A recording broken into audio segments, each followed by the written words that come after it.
Good afternoon and welcome to today's New York City Council hearing for the Committee on Finance.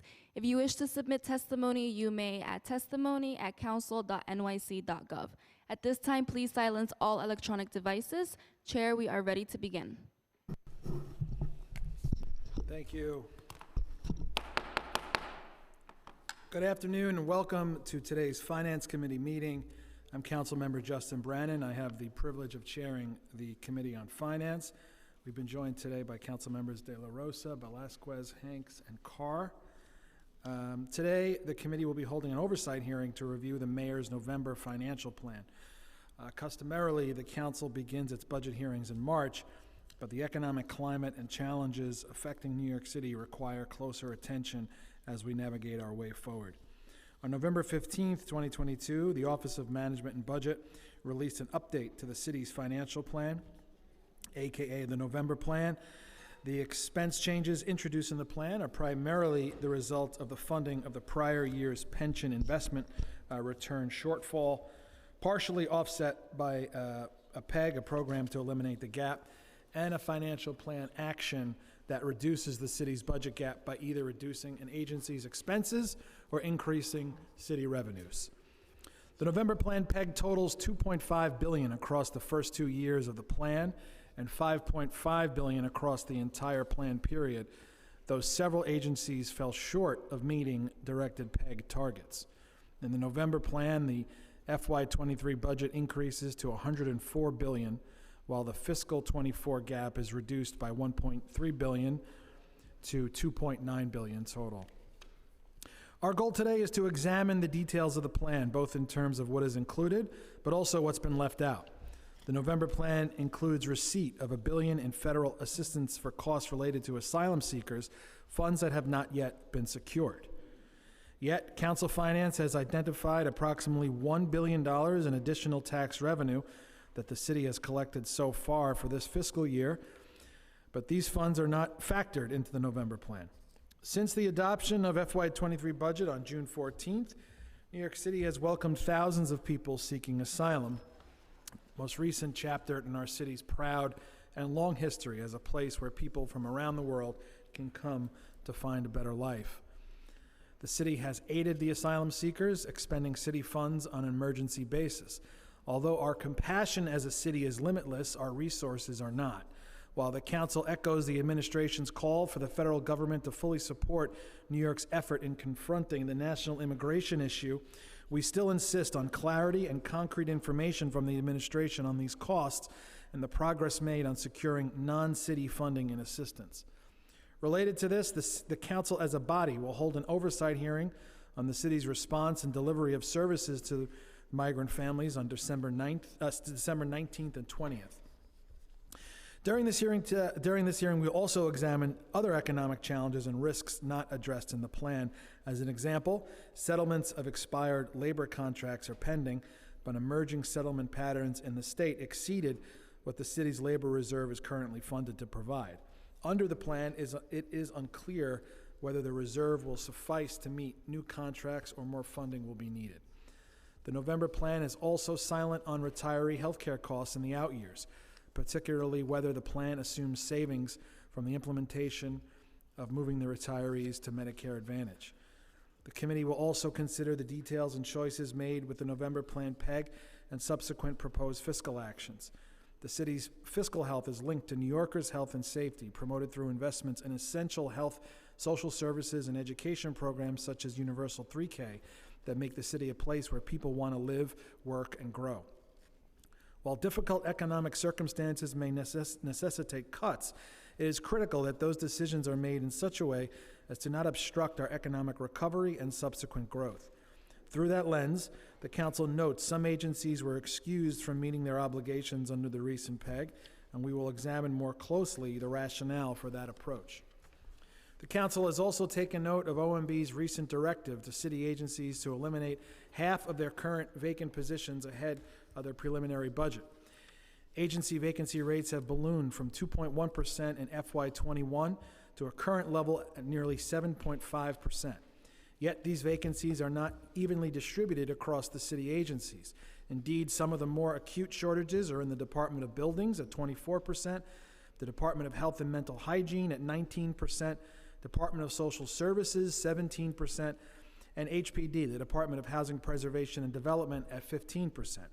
Exactly the places we look as we grapple with the ongoing affordable housing and mental health crisis. The mayor's own management report from this past September even identified HPD's vacancy rate as a factor in the 45% decrease in the creation and preservation of affordable housing from the last fiscal year. Today we'll have the opportunity to discuss the mayor's financial plan and receive feedback from members of the public. Before we begin, I want to thank the council's CFO and Deputy Chief of Staff, Tanisha Edwards, and the entire tireless Finance Committee staff who all worked very hard in putting this hearing together. Managing Director Jonathan Rosenberg, Finance Counsel Kathleen Ahn, Deputy Director and Chief Economist Ray Majeski, Deputy Directors Chima Oberchair, Isha Wright, Paul Simone, Assistant Directors Emra Adev and Caroline Francisco, Unit Heads Aliyah Ali, Jack Story, and Masi Sarsikian, and all the economists and analysts, and of course, my committee counsel, Michael Toomey, and my senior advisor, Jonathan Yedin. So with that, I'm going to turn it over to committee counsel so we can swear in the witnesses and get moving. We've also been joined by council members Hudson, Wan, and Moya on Zoom, and Brewer and Kagan in person. Good afternoon. You raise your right hands, please. Do you affirm to tell the truth, the whole truth, and nothing but the truth before this committee, and to respond honestly to council member questions? Deputy Director Kenneth Godner. I do. Senior Deputy Director Latanya McKinney. I do. Thank you. Please proceed.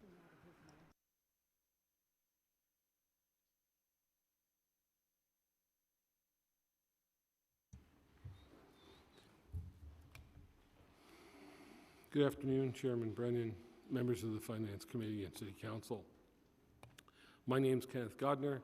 I'm the first Deputy Director of the New York City Office of Management and Budget. I'm joined at the table today by OMB Senior Deputy Director Latanya McKinney. As I think you're aware, Budget Director Gia was not able to attend today's hearing. The hearing was scheduled approximately a week ago, and by then, unfortunately, he had already had a prior appointment. I'll be testifying today about the November 2022 financial plan update. Though fiscal 23 remains balanced at $104 billion, we face serious challenge in crafting this plan. First, we had to add billions of dollars in new mandated spending. This includes $5.8 billion of additional required pension contributions across fiscal years 2024 through fiscal 2026 due to market losses in our pension investments in fiscal year 2021. Also, fiscal year 2023 reflects $1 billion in federal funds related to the unexpected cost of meeting our legal obligation to provide shelter and support for the nearly 20,000 asylum seekers who have arrived from the nation's southern border. We are actively working with our federal government partners to secure reimbursement for all of this spending. These additional needs made it difficult to keep the FY 2023 budget balanced, and they widened the out-year gaps. Second, our fiscal stability is threatened by needs we must fund in the near future. Because nearly all of the city's contracts with its workforce have expired, when we reach settlements with the labor unions, we may incur new costs which are not yet reflected in the financial plan. The city must fund the state's class size reduction mandate and address budget cliffs as federal stimulus sunsets. Third, making matters worse, as costs have increased, economic headwinds threaten our tax revenues. Wall Street performance has declined by more than 50% year over year. Commercial vacancy rates remain high, and the housing market is sluggish as mortgage rates have risen. At the same time, the national economy is slowing. Healthcare costs are rising, energy prices remain high, and inflation has not eased. In light of this reality, the mayor took two critical steps. He implemented a program to eliminate a gap, or PEG, and kept new agency spending at a modest level.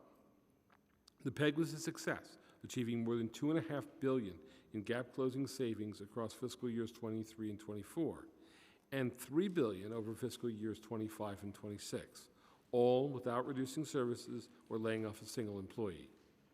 As a result of these efforts, the current fiscal year remains balanced, and we've lowered next year's gap by more than $1 billion to a more manageable $2.9 billion. However, the out years have grown to $4.6 billion in FY25 and $5.9 billion in FY26. This despite $1.5 billion in savings achieved through the PEG in each of those 2 years. We are aware that the Council expressed concerns with several of the PEGs, including the adjustment to the 3K budget. The Mayor is committed to supporting working families and building a stronger early childhood education system. Through his advocacy and willingness to shoulder much of the cost, the state increased the Earned Income Tax Credit, which puts more money in the pockets of low to moderate income New Yorkers. He has created tax incentives to promote the development of child care centers and encourage subsidized care at workplaces. The long-standing child care voucher wait list has been cleared, which paved the way for the families of 36,000 children to apply for affordable care. And last month, the Mayor reached an agreement to provide additional financial support to community-based child care providers. Consistent with this commitment, we carefully adjusted the 3K budget to maintain its current level of service and leave room for growth. This fiscal year's 3K budget is $712 million. Of that, $469 million is federal stimulus, a funding source that ends in fiscal year 2025. This investment supports 54,500 seats. With 36,500 children enrolled, this leaves an additional 18,000 seats available. Every school district across the city has capacity to enroll more children. We are maintaining the program at the current funding levels and seat levels instead of growing capacity when it has already outstripped demand. I would like to turn now to the reserves, which we have maintained at the record high level of $8.3 billion. As always, we appreciate your partnership in building these reserves. Before I conclude, I'd like to discuss new spending and current fiscal year investments. New agency spending of $211 million in fiscal 23 and $138 million in FY24 is more than offset by the PEG. As a result, we were able to make a prepayment of $705 million to reduce the fiscal year 2024 gap. In fiscal year 2023, we made investments to support the Mayor's commitments to help struggling New Yorkers and make the city cleaner, greener, and safer. We added $19 million to the Medallion Relief Program to support struggling taxi drivers. The administration launched the $14.5 million multi-agency Get Stuff Clean initiative that upgrades cleanliness protocols in all 5 boroughs. To make City for HAPS housing vouchers more accessible and easier to use, we launched the Shelter to Housing Action Plan with a $15 million investment.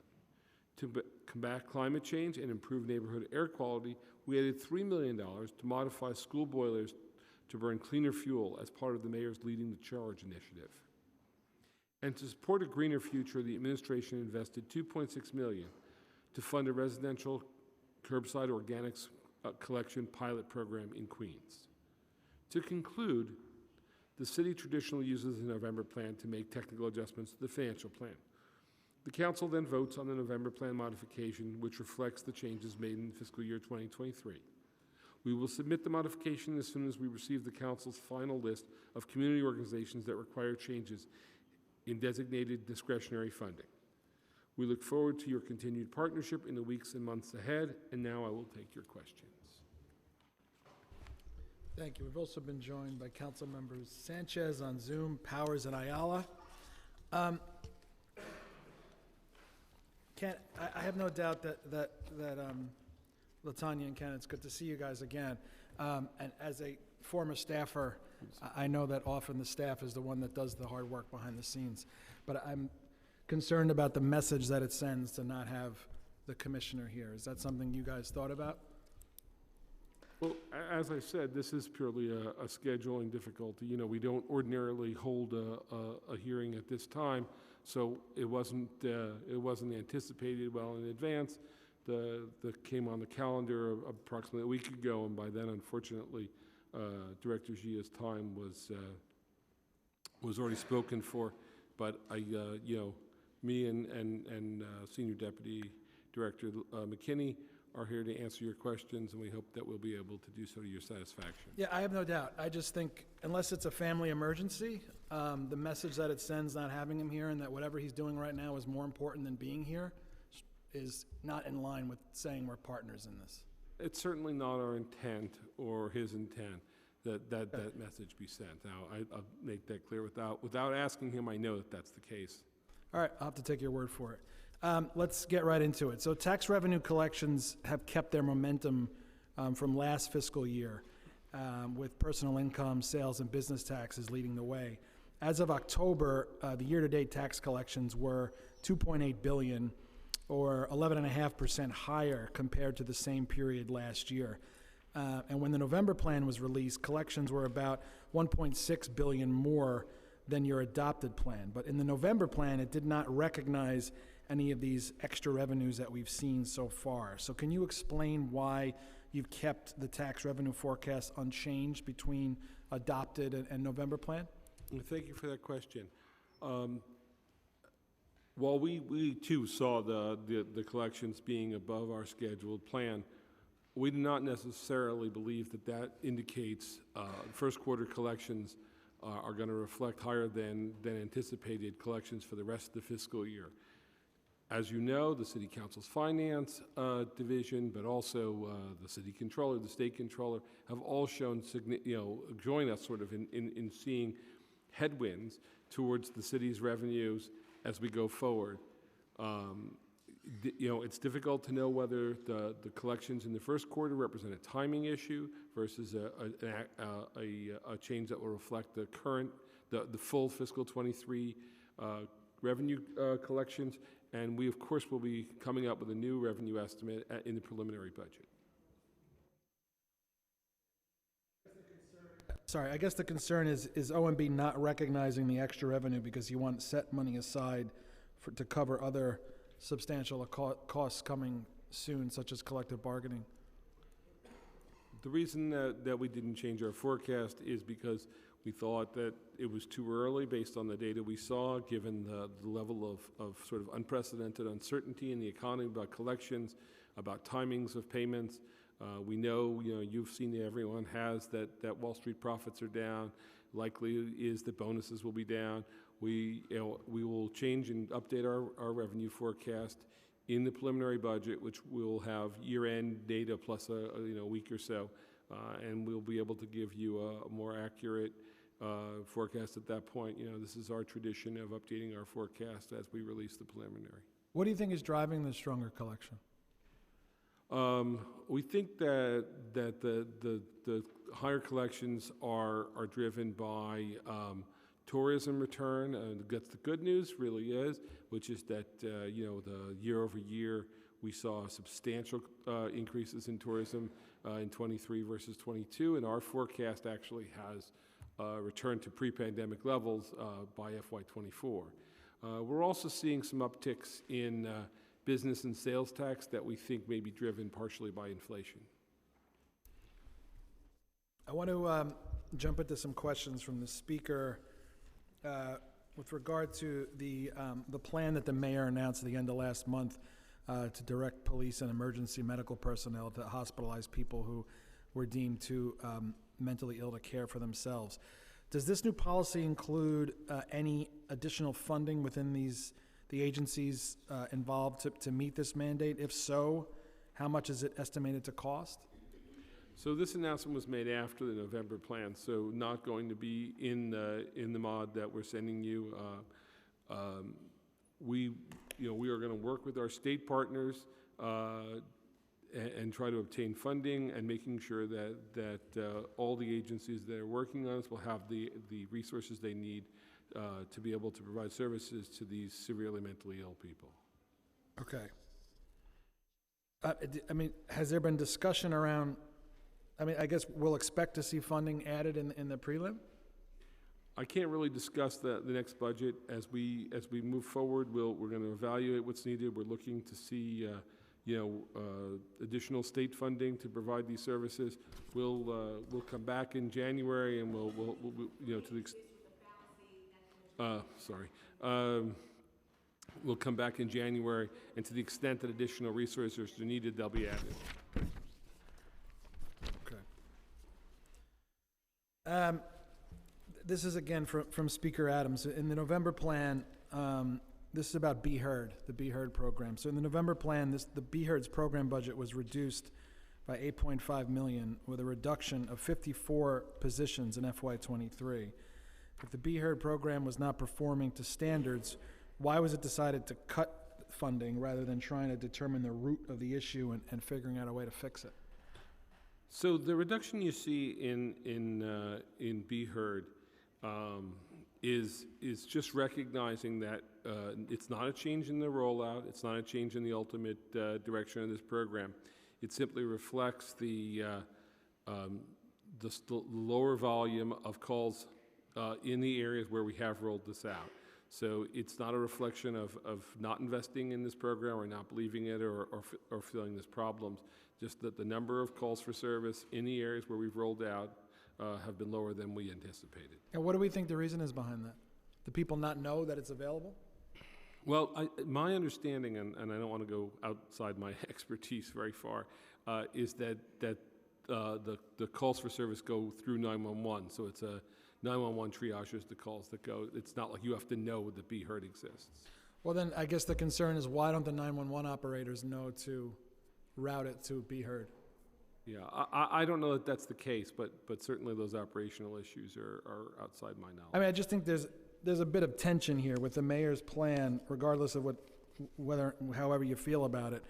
The mayor's plan there, there's sort of an unfunded mandate, and then we're cutting positions to Be Heard. It's hard to make sense of that. Would you agree? Yeah, obviously the mayor is deeply committed to helping people with serious mental illness. I think these initiatives are separate. The Be Heard initiative, as you know, is so that when calls come into 911, persons experiencing mental illness, and the calls considered, nonviolent, they send out a team of social workers along with some EMTs to help the person on the scene or get them additional care. I think that's totally separate from this initiative where people are thought to be a danger to themselves or to others. And I think you have a lot of supporters of Be Heard, myself included, on the council. So if it's not working or it's not, or if it's the 911 calls aren't being routed to Be Heard, I think that's something we should try to work on together. We appreciate that. Thank you. Okay. With regard to asylum seekers, again, this is from Speaker Adams. What is the actual spending to date on the HERCs? Can you provide a breakdown by location and expense type? So, Mr. Chair, we are still receiving and processing invoices. There are 58 additional shelter sites and 4 HERCs. There was another HERC added that opened online as of yesterday. And so we don't have the breakdown by facility yet, but there is a hearing on December 19th in which all the agencies will come before the council, and you'll get more detail at that hearing at that time. I mean, understood. Would you be able to tell me, is there a plan right now to create any new HERCs? We are keeping all options open. We will roll out more information as it becomes available. We are looking at the numbers of asylum seekers that continue to come in. Obviously, the numbers have decreased, but when there's a plan, we will give you more detail on that. Okay. Let's see what else I got. Okay. I want to get into the labor contracts and collective bargaining. So while there's yet to be any settlements in collective bargaining, it's expected that the pattern will likely be set soon. In the November plan, the labor reserve remained unchanged with funding for roughly a 1.25% wage increase. So recent labor settlements from the state level have included wage increases of 2 to 3% in addition to signing bonuses. So could you tell us how many of the unions, I know the percentage we often hear is a little under 100% of the union contracts are currently out of, are expired. What is the current status of those labor negotiations, and do you feel that we can expect to see additions to the labor reserve in the prelim?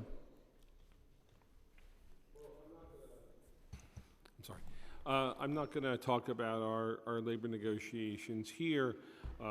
We are in discussions. We've been having collective bargaining sessions with several of our major unions. Those talks are progressing. You know, what the outcome of our settlement will be determined at the table. Clearly, we will, whatever the city agrees to, will have to be funded. And to the extent that's above what's in the current wage assumption of 1.25, we will have to add funds at that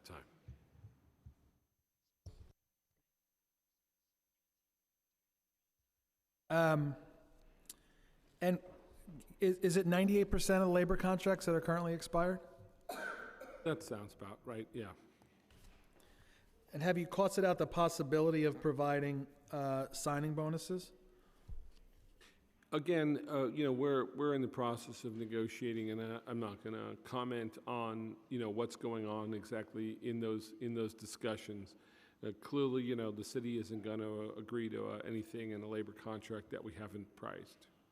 So what does OMB estimate would be the cost of each additional percentage increase in wage increases above the 1.25? Roughly speaking, the cost of each 1%, fully loaded, including their pension costs, which are, you know, assessed on a lag basis, is let's say between $425 and $450 million per 1%. So say it again, 400 425 to 450 per 1%. per 1%. Okay. The retiree health costs. So the Health Insurance Stabilization Fund was created to provide city employees with premium-free health insurance coverage. Over many years, the fund's balance ballooned as a result of the HIP rate, which the city is mandated to pay for each of its employees being greater than the rate for GHI coverage. Over the last few years, as the cost of GHI exceeded that of HIP, the Health Insurance Stabilization Fund's balance dwindled, and according to OMB, the fund's balance is essentially zero at this time, as the fund currently has an accrued liability to the city. What is the current balance of the stabilization fund? So the short-term cash balance of the fund is approximately $127 million. And what is the current amount of the accrued liability that the stabilization fund owes to the city? So the fund at this moment owes the city approximately $1.9 billion. Can you provide us with the value of the expenses accrued against the fund in the current fiscal year by month? Generally speaking, the expenses aren't done on a month-by-month basis. There are certain transactions which do take place on a month-by-month. Those include hospital care management, Weight Watchers, Teledoc, the PICA drug program for non-CBP members, and contributions to the union welfare funds. And there are a few other similar types of agreements. But mostly those transactions are not month by month, and they vary month to month. Could you provide us with a history of the fund's balance, including all the deposits and withdrawals? We can give you the historic balance. I don't have the numbers to provide you like right now, but we'll be happy to send that to you. You have someone who's taking note of all this stuff you have to follow up with us? Okay. Yes, we always do. I don't envy you guys. Make sure you get it to our committee counsel, Mike Toomey. Thank you. I want to also acknowledge we've been joined by Councilmember Brooks Powers and Councilmember Ayala. I did? You're here. You're also still here. Medicare Advantage. So at the end of 2021, the city reached an agreement with the Municipal Labor Committee to make changes to health insurance for Medicare-eligible city retirees.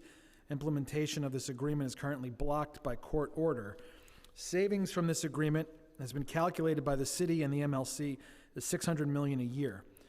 Can you explain how this savings fit into the financial plan? The current financial plan assumes that the city, that the transition to Medicare Advantage will take place. The savings are assumed as part of the financial plan. The assumption is that the $600 million would flow into the stabilization fund, which would How much? $600 million per year would flow into the fund, $50 million a month. Was savings assumed for FY23? Savings is assumed for FY23, yes. And what is the savings for FY '24? The savings built into the plan is $600 million. If the MLC, the city and the MLC savings plan is not adopted, how and when will this impact on the city's budget? To the extent that that we don't reach anything that provides the savings, eventually the city will have to either incur the cost or find another way through our collective bargaining process to cover those expenses. Okay, moving to the PEGs. The original letter sent by OMB regarding the PEG for the November plan required all agencies, without any exceptions, to provide OMB with PEGs equaling 3% of the agency's FY23 city-funded expenses and 4.75% of their city-funded expenses in the out years of the plan period. The PEGs included as part of the November plan includes an additional $916 million in resources in FY23 and $1.6 billion in FY24. Yet a number of agencies were given exemptions from achieving the PEG targets, including DSNY, NYPD, and DHS. So in general, what was the rationale for exempting agencies from their PEG targets? So the PEG exercise was, remarkably successful. We did save $2.5 billion. The administration places an emphasis on public safety and cleanliness. We found very significant savings in NYPD, DSNY, FDNY, but in some, and we're going to continue to work with those agencies to identify further savings that don't compromise those priorities as we move forward. Overall, we achieve very significant savings in those areas. They're particularly challenging in NYPD and DSNY, as such a huge percentage of their costs are for PS costs for direct service providers. So NYPD was not required to meet the target because so much of their budget is on personnel services? That made it more challenging to do so. The reason that they weren't made to do the full target was that we hadn't been able to identify cuts that they could take that would not impact public safety. And as I said, we are going to continue to pursue those with them as we roll from here to January and throughout the year. A couple more, then I want to hand it over to my colleagues. A vacancy reduction plan. November 21st, your office notified city agencies regarding the implementation of a citywide vacancy reduction plan. The plan required agencies to reduce their vacant city-funded full-time civilian positions, along with associated funding by half, by 50%. A number of agencies and positions were exempted from the program, including uniform, pedagogical, public safety-related, revenue-generating, and legally mandated positions. What is the current number of city-funded vacancies citywide? The current citywide vacancy rate is about 8% as of October, as of the end of October. 8%. 8%, yes. And how many vacancies does OMB expect will be reduced under the plan? We're still working with the agencies on this. As you know, as you said, there were exemptions for certain revenue-generating and other mandated positions. So we're working with the agencies to identify exactly which of the positions are exempted and which are not. And what's the estimated value of the annual savings from the reduction plan? We're still working with the agencies on this. The vacancy reduction plan is going to be part of the January preliminary budget, and we'll have all those figures for you at that time. All right. The council estimates that the city's current vacancy rate is about 4 times greater than it was just 2 years ago. What's the rationale for these high vacancy rates? First, I would like to thank you for the question. Secondly, I'd just like to point out that with most of these questions about the hiring and vacancies, we all have to bear in mind that there is an incredibly tight labor market, both nationally and locally, that employers of all types are having difficulties filling jobs. To expedite hiring needs, We are lifting the 2-for-1 hiring restrictions and are committed to reviewing new hire requests quickly and efficiently. At OMB, we've taken steps to improve communication with agencies about what we need from them in order to grant approval so that they're better able to do that and expedite the process. We're trying to have more formulaic reviews. Additionally, we used to require that requests for hire were batched, so I think it was once or twice a month, and now we go through them individually as they come in. Okay, I want to hand it over to my colleagues for some questions, starting with Council Members Ayala and then Carr. I mean, I just have a question related to that. I want to kind of just piggyback off of what Councilmember Brennan was asking. I mean, my concern is that if we're implementing these PEGs based on vacancies, that these jobs will not come back. And that is completely unacceptable. It also concerns me that there are agencies right now that are really suffering, right? They're struggling. HRA is struggling because they don't have the number of personnel needed to process applications that are getting food and rental assistance to families in need. And so that concerns me, and I don't know how much, so as opposed to cutting, and I get it, like we're facing a fiscal, cliff here, and we have to be fiscally responsible. But how do we balance that with the basic needs of New Yorkers? How do we say, to families that are waiting, well, we have 20 jobs here that we haven't been able to fill. Well, why haven't we been able to fill those positions? People are in need of work, right? Is it because of the working conditions? Is it because those jobs don't pair up with the cost of living, right? We're not making adjustments, and so people are no longer able to afford to live in New York City based on the pay rates. But primarily my concern is, how do we ensure those jobs don't disappear in perpetuity?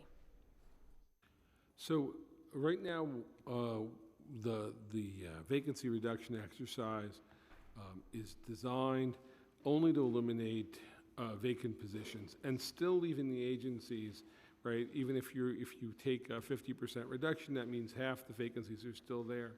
The agencies, I think, have actually found, that's why if you take half of something, it's because there was a bigger group there, that they're having difficulty recruiting. I think that, as I said just when I was answering the earlier question, that the national private and public sector labor market is just very, very tight, and that every employer of every stripe is having significant difficulty filling vacancies.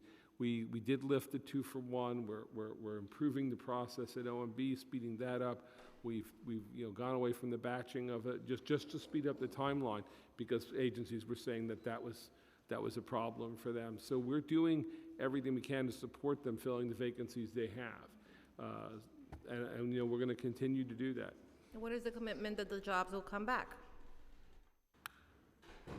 We're looking to have these jobs filled. If agencies fill all of their vacancies and come to us and say, we have we need to add people for to operate, but we would certainly consider that at that time. With all due respect, that is the same explanation that we received during the preliminary, and it didn't prove to be fruitful. Agencies continue to be seriously understaffed.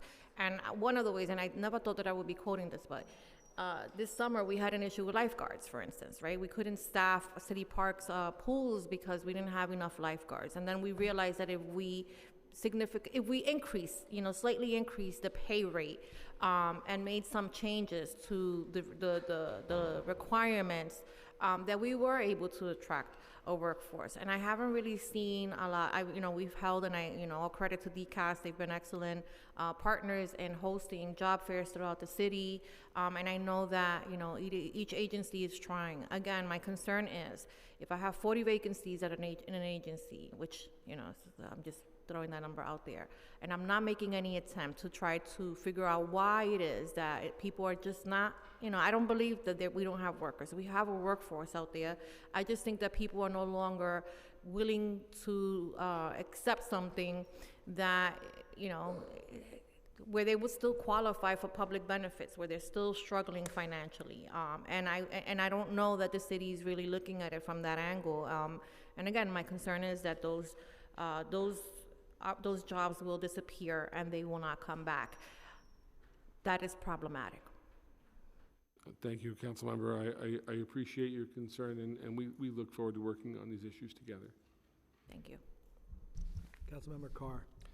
Thank you, Chair. Good afternoon. Good to see you both. I want to get more into detail about the federal funding that you referenced in your testimony for asylum seekers and the related services and shelter costs. You referenced $1 billion in the plan to cover those costs.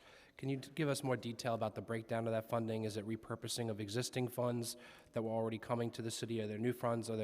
Is any of it contingent on subsequent approvals from Washington? Can you just give us some more color to that? The $1 million that we submitted to FEMA on November 28th, we have in the November plan as revenue, as federal revenue. We are working diligently with our federal partners to secure as much funding as we can before the end of session this year. Once we know what we receive then, we will also talk to our state partners to see what funding we can get and reflect costs in subsequent plans as we know more. So the $1 billion breaks down into several costs, $600 million for DSS, $310 million for H&H, $50 million for NISM, $30 million for OTI, and $10 million for DCAS. So this is our projection through the end of the fiscal year. As we move further in the process, as we see how many more asylum seekers continue to come, we'll do adjustments, but the $1 billion push is our projection, and at this time, we are still processing invoices and expenditures, and we will be able to give you an update at the hearing on December 19th and in the future plans. So the whole $1 billion at this point is more of a hope. It's a pursuit of monies rather than monies that we know for certain are coming to the city. Is that Right, that's accurate? our projection based on the costs, the shelter costs, the food costs, and additional services, but we'll have a better idea of where we are come the January plan and subsequent plans. So the Independent Budget Office responded to an inquiry from the Borough President and the Borough Council delegation saying that in total for the fiscal year, they expected $600 million to be the total cost of the city for services and shelter provided to asylum seekers that have entered the city, not just the shelter costs. So do you think that that's an underestimate of what it will ultimately be? And if it turns out that that's accurate and you get the billion, are you going to be constrained to spend that money this fiscal year, or will you be able to roll it into FY24 for shelter costs and other services that I assume will continue past June 30th? Well, we'll continue the conversation with the fiscal monitors. Funding comes in on a reimbursement basis, so we've already been incurring costs since April of last year when we first had the first asylum seekers arrive, and so we are processing those costs, and we will get them back as we make application and continue to work with federal partners. So we'll make adjustments then, but we're happy to talk with all fiscal monitors on costs moving forward and what they see as well. And you referenced the flow of individuals into the city, and that's really the X factor here in terms of cost to the city. What's been the change in that flow over the last several months, and is that the basis for your expectations moving forward? Like, do you expect that the flow will continue at even? Are you anticipating that it's going to slow down? Has it been slowing down? If you could give us some more detail on that based on the numbers. Well, Councilmember, I don't know exactly what the flow will be. Obviously, when we have the hearing, the agencies and City Hall will be able to give you more details as to what they project. Right now, we have about 20,000 families and individuals that are in the shelter system or in the HERCs. And so that's what we're basing our numbers on at the moment. So we don't know whether there will be a wave in the future at different parts of the year, but we're projecting the $1 billion based on what we see coming now. And the numbers have dwindled, but folks are still coming. So we'll be able to adjust as we move forward in the next plan. Thank you. Thank you, Chair. for the hearing on the 19th and 20th, you'll have all that granular information ready? We'll give you the point in time information that we have, and we're gathering that now and reviewing. But right now, we just have the $1 billion request that we're making to our federal partners. Okay, we've also been joined by council members Ressler and Lewis, and now we're going to go to questions from Brooks Powers, followed by Brewer.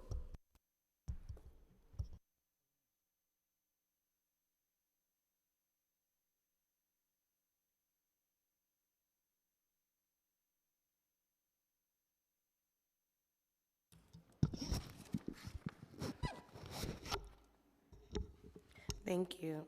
A couple of questions. The mayor asks that all agencies make cuts of 3% for fiscal year 2023 in the November plan. However, some agencies fell significantly short of the 3% target. But I'm interested in understanding why the admin has not included mental health services alongside NYPD, FDNY, and DSNY in light of the mental health crisis that we're seeing right now. So obviously, the mayor recognizes and places great priority on addressing people who are experiencing severe mental illness. We worked with each of the agencies to make sure that the cuts that they did take would not impact services. We found that to be especially challenging in the case of DSNY and NYPD because such a very large portion of their budgets are dedicated to personnel services for direct service providers. When we worked with DOHMH, we were able to find savings there that would not impact public safety, nor would impact the mental health crisis. The November plan shows that over the next 4 fiscal years, we expect to see an average decrease of 15% in federal aid, as much of money provided to the city during COVID runs out. How does this plan specifically address this massive decrease in the amount of available federal aid in the coming years?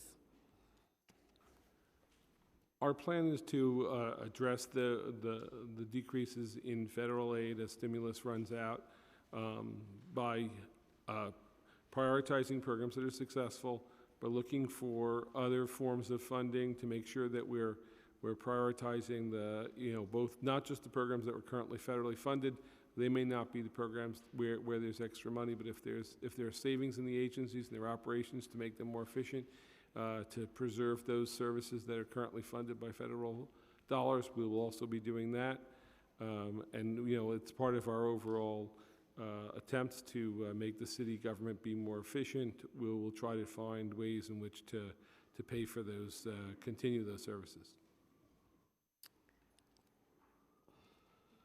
Also, under the pegs identified for the Department of Transportation, the mayor's plan, the mayor's plan includes increases in revenue from speed cameras in the out years. Could you talk about what led to the projected increase in revenue?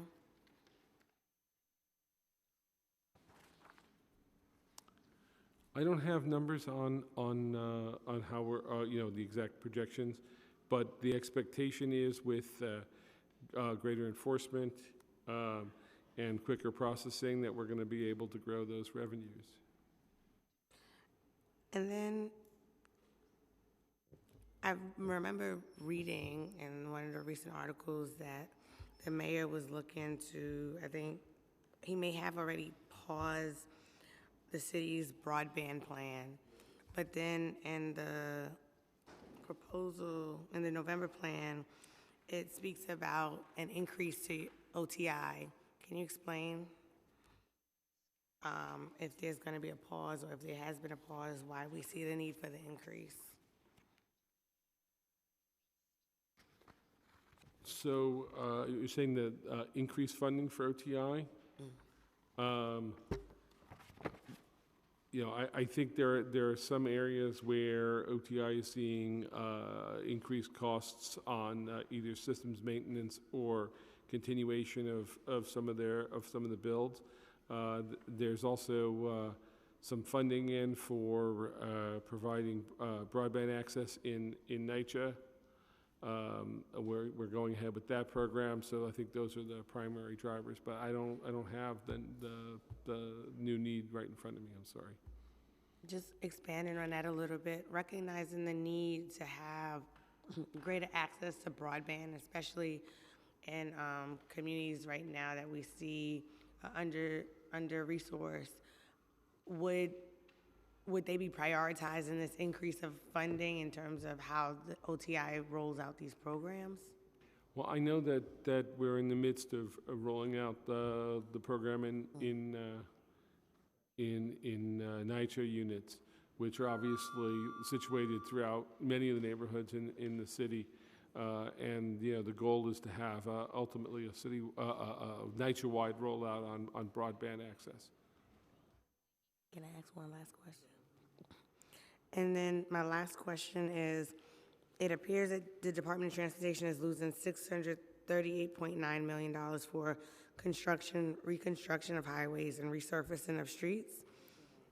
Just want to understand that a bit better, especially with the city having goals as it pertains to resurfacing and what have you. Well, we've made, they participated in the PEG. The DOT cuts won't impact the completion of meeting our goal of making improvements at 1,000 intersections. Obviously, I shouldn't say obviously, we are also fully committed to meeting our targets on the pedestrian ramp program, which is funded both expense and capital. Overall, that we have not reduced the lane mile target, so we expect to make that. Hopefully that's not going to impact the much needed resurfacing in the streets that's been happening in outer boroughs that have been really delayed, quite honestly, and happening. So hopefully those proposed cuts through the PEGs are not going to impact those type of communities. Right. The street resurfacing program is almost exclusively done through capital, and there's no plan on slowing down that program. Thank you. Thank you, Chair. We're joined by Councilmember Farias. Now we're going to Councilmember Powers, then Councilmember Brewer. Dugale, and then I'll come back. Councilmember Brewer. Thank you. I was mortified to find out that after working hard with my colleagues to come up with money for DOI, an agency that is revenue producing, brought in $7 million last year, $2 million already this year, that the 18 positions were not sanctioned by OMB because they were not baseline. So the money went right back to OMB. So I have two questions, because I understand you don't want to hire somebody and fire them. I got it. But for God's sake, when you have a situation where these folks are bringing in money, then I just think OMB should work out something so that they continue. So that money, I guess I have two questions. Shouldn't that have been baseline? Shouldn't that be baseline? And second, how much other money went back to OMB because it's not baseline? That was really, really frustrating. 18 positions, bring in money, not baseline, so OMB said, forget it, you can't hire, you can't have the money. Are there other situations like that? And what are you going to do about DOI? So, first place, the idea that it goes back to OMB, I just like It goes back to the general fund, I know. Right, that we spend on other programs if it's unspent like other programs. I understand that. Okay. I just wanted to make it clear. Yes. With regard to revenue producing positions, generally speaking, we exempted them from the 2-for-1 freeze in the past. We've exempted them, from almost all our programs. We talked about how we're exempting revenue producers from our vacancy reduction program. We're fully committed to not reducing positions that in fact produce more revenue than it costs to fill. With regard to the specific 18 positions at DOI. I don't have a level of familiarity with that. I'm happy to. I'd like to happy get back look to you. into I'd like that and get back to to you. have those positions be baselined, and otherwise, it's a revenue producing. It's everything you said, and of course, they do good things and get rid of bad people. So I do think that you should look very carefully at this. I would also like to know, are there other situations where we allocated money and it's going back to the general fund in last year's budget?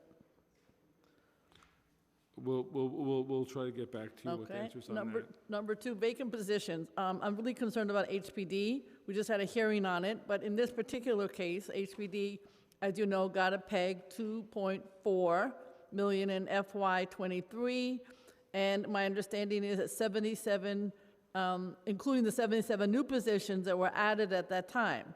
So there were supportive housing positions in there, voucher appeals positions, and of course, without this, I don't know how you do lead remediation, asset management, et cetera. So why did OMB ask the agency not to hire these positions that were added by the same administration?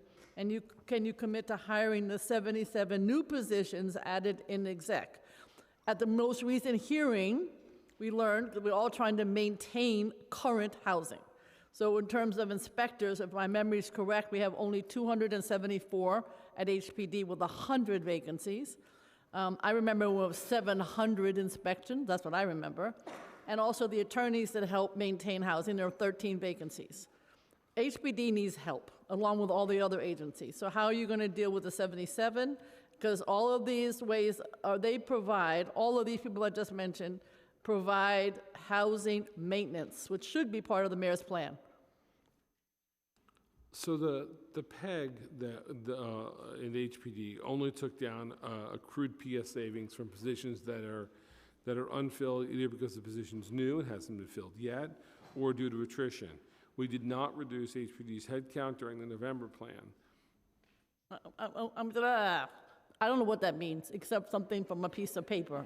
Well, what I'm trying to say to you, I am livid about this issue that we have nobody inspecting anything. No HPD, no DOB, no fire department, no health department. And we learned today there's nobody at the Commission on Human Rights. Nobody is doing inspections in this city. And I've been around a long time. I don't mean to get upset, but this city is not going to function if you don't have these vacancies filled and people doing the inspections. We'll have no supportive housing, no opening of restaurants, no opening of new business, nothing. I appreciate that. I was just speaking to the PEG. With regard to the vacancy reduction, we exempted all of the inspector titles from that. We exempted them from the 2-for-1. We've been giving them support in terms of trying to hire. I know DCAS has been working with them and trying to get inspectors on board. And I also know that quite frankly, the shortage of inspectors, especially I'm more familiar on the building side, has been a longstanding problem as when the construction industry is doing well. Most of the people that we hire require the same licenses they require in the construction business, and we tend to lose those people to those jobs. Okay, I will also add you have a salary issue, and we do not allow anybody to be virtual. So the mayor has got to change that position, and OMB should push him to do so. I should not be the only one complaining about that. Thank you. Councilmember Powers.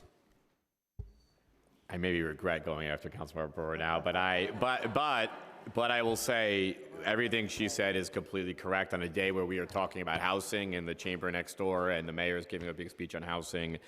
HPD, DOB, and all the agencies that are so critical to making sure that we're having a functioning city, supportive housing, all those things are essential to this, but I'm going to let other folks also talk about that. I want to talk about CUNY for a second and the pegs to CUNY. The November plan reduces CUNY's budget by $3.4 million in FY23 and $5.1 million in the out years. Can you tell us what efficiencies, quote unquote, efficiencies you are implementing in CUNY? Can you confirm these reductions will not reduce programming or resources for students? Will they affect headcount, wages, salaries of CUNY staff members? Thank you for the question. And nice to see you. Nice to see you too, Councilmember. The programmatic savings in CUNY will not result to any changes in service. CUNY's enrollment has dropped substantially, and so that produces OTPS savings that will not impact service. So we're working with CUNY on the programmatic savings there, but the additional 2.2 million in programmatic savings will come from OTPS efficiencies, and the $5.1 million in 24 in the out years are programmatic savings that are a result of the enrollment drop. So there are no. Can you just tell what is the enrollment drop numbers? I don't have that in front of me. Okay. Yes, I'll get that for you. Just quick follow-up questions. The plan also introduces PEG's CUNY's budget for vacancy reductions in particular. Headcount decreases by 64 in FY23 and 79 in the out years. They said, and as you talked about, low enrollment and hybrid courses, not needing more professors is the stated reason. Are you certain, is there certainty that CUNY will not need those positions in the future? And what certainty do we have about that? And are there other reasons that you are looking to achieve headcount reductions based on besides you've talked about low enrollment and attrition and remote classes, are there other reasons contributing to that? No, as Ken said earlier, we'll continue to engage with CUNY on its needs, but they were not exempted from the targets we have. When we release the January plan, we'll give you more detail as to what we see with CUNY, but the conversations are ongoing. Good, and I don't want to take up too much time, but I will say this. I know that the kind of approach here is sort of to look across the board. Some agencies are not taking the same exact cuts as other agencies or asked to do different targets. And certainly I understand and recognize the fiscal challenges that could lie ahead, pressures from federal government, Albany, things like that, and changing financial forecast. I do think when we talk about some of our housing agencies, we talk about CUNY, we talk about agencies that are really essential to the roots of New York City. It is hard to ask them to take the same or less of a cut than some other agencies here that are not being asked to do that. And that's because this is a foundational part of our city, and they are critical to ensuring the financial success of the city in the future as well, and the stability of the city. So I'll reserve my statements and questions beyond that, but I think that this council should certainly take a hard look at where those cuts are coming from and exactly whether they should be asked to do more than some other agencies, and also certainly whether they are being asked to do a lot more with a lot less in the coming years. Thanks. Just quickly to follow up on what Councilmember Brewer was saying, I think it would be interesting to be important for us to understand, say over the past, some more follow-up work. So over the past 5 years, the revenue collection positions and the tax collector positions versus how much revenue that generated versus those vacancy cuts. So the cuts that are happening, what's the impact going to be on that revenue collection, tax collection? So just to reiterate, Councilmember, that we have exempted revenue-producing positions from the vacancy reduction plan. Okay. Yeah, I'm going to move to Councilmembers Ressler and then Councilmember Kagan. Thank you very much, Chair Brannan, for your leadership and for helping convene this hearing today. And it's good to see you, Ken and Latanya. Thank you for joining us. I just firstly want to strongly endorse the very compelling statement that Speaker Adams put out earlier today on as it relates to the budget and the mayor's insistence of slashing and burning city government and dramatically reducing the scale and scope of our city. When we reduce tens upon tens of thousands of government jobs, we cannot fulfill our basic functions. We cannot create the affordable housing that we need. We cannot connect people to the benefits that they deserve. We cannot change 111 housing policies because we don't have the staff to do it. And I am deeply concerned about this administration's commitment to austerity. And this council has an alternative vision. And I want to just echo Majority Leader Powers and his sentiments on CUNY, but I'll just be a one-trick pony today and focus on the issue of 3K, which I am deeply concerned about. To be very plain, over the next 3 years, you all are planning to cut $1 billion from 3K.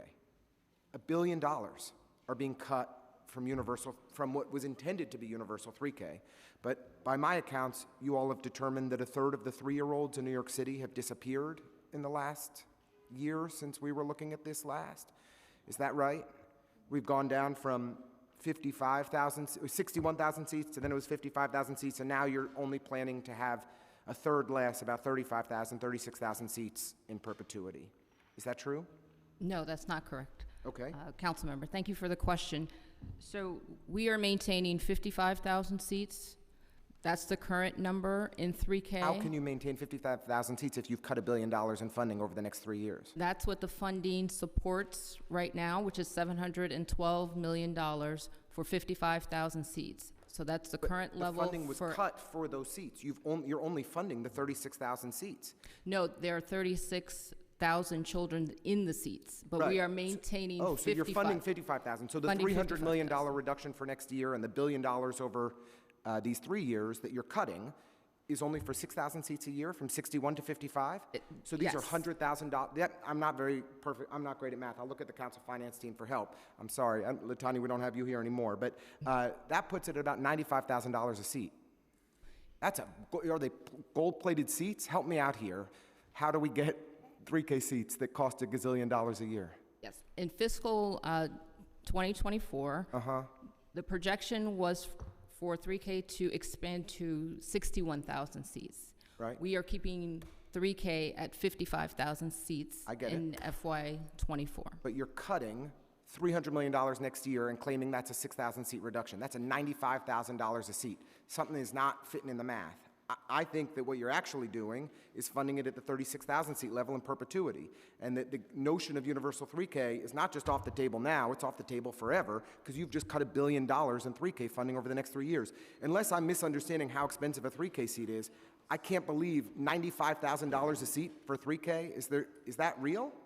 Councilmember, what we're doing is continuing our commitment to early childhood education. We're looking at all programs and services for newborns through 5-year-olds. 3K is a part of that. There was a projection of increasing 3K seats in fiscal 2024 to 61,000. We looked at those numbers along with all other services for early childhood education, and we are going to maintain 55,000 seats. But by this into reduction the future. of $1 billion over these 3 years in early childhood education, you're not saying, oh, well, 3K is under-enrolled, we're going to shift it to 0 to 2. You're just cutting the money. It's disappearing. So it's hard for me to believe that this mayor and this administration and this chancellor are committed to early childhood education, because you have cut $1 billion in the November plan in funding for early childhood education over the next 3 years. And I'd like confirmation. You all believe that a 3K seat costs $95,000 a year?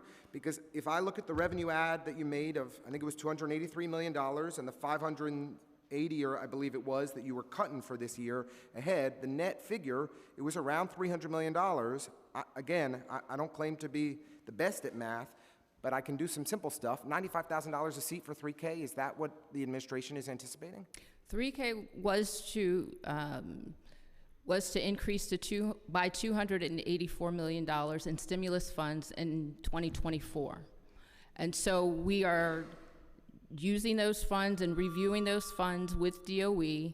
We're going to do several realignments with DOE, but we thought it appropriate to keep 3K seats at 55,000. Moving forward, there are 36,000, over 36,000 children enrolled now. Latanya, I have an enormous amount of respect for you, and you know this stuff inside and out. But the math that you all are articulating doesn't make any sense.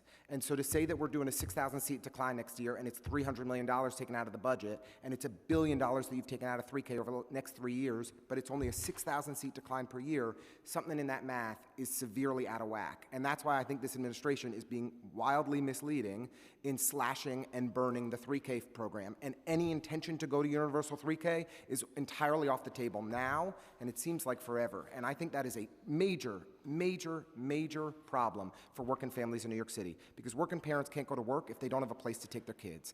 And early childhood education is something that really can level the playing field and create opportunity and equity in low and moderate income communities. We're not doing it. And I hope this council will be able to push back and find the resources, because clearly it's not a priority of this mayor. Thank you. I'll just say this, the mayor continues through the Child Care Blueprint to express his commitment to early childhood education. We will continue the conversation with you. The DOE is committed to working with all council members on programs in their district to fill seats and continue that conversation. But we are looking at all programs in early childhood education, including 3K, moving forward. Thank you. Thank you very much. I wanted to ask a question just on behalf of Councilmember Hanks, who had to leave, related to DYCD. November plan includes savings resulted from underspending in the SYEP and the adult literacy programs. What was the cause of the underspending on these programs?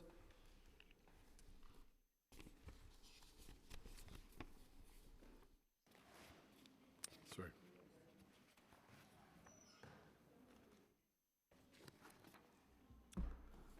I think the underspending here is just caused by delays in implementation. I think there's a procurement that's delayed from original expectations. We'll come back with more details and we'll send them to you. Okay, it's important for us to understand how this PEG would impact summer employment, obviously, and if there's an impact on... We are going to maintain the level of summer employment opportunities for New York's youth. So then what, is there an impact on headcount then due to these reductions? I'll get back to you on whether there was a headcount, but I believe this is just an underspending, so they may have been under headcount, and therefore we're not paying salaries for people who we hadn't been able to bring on board.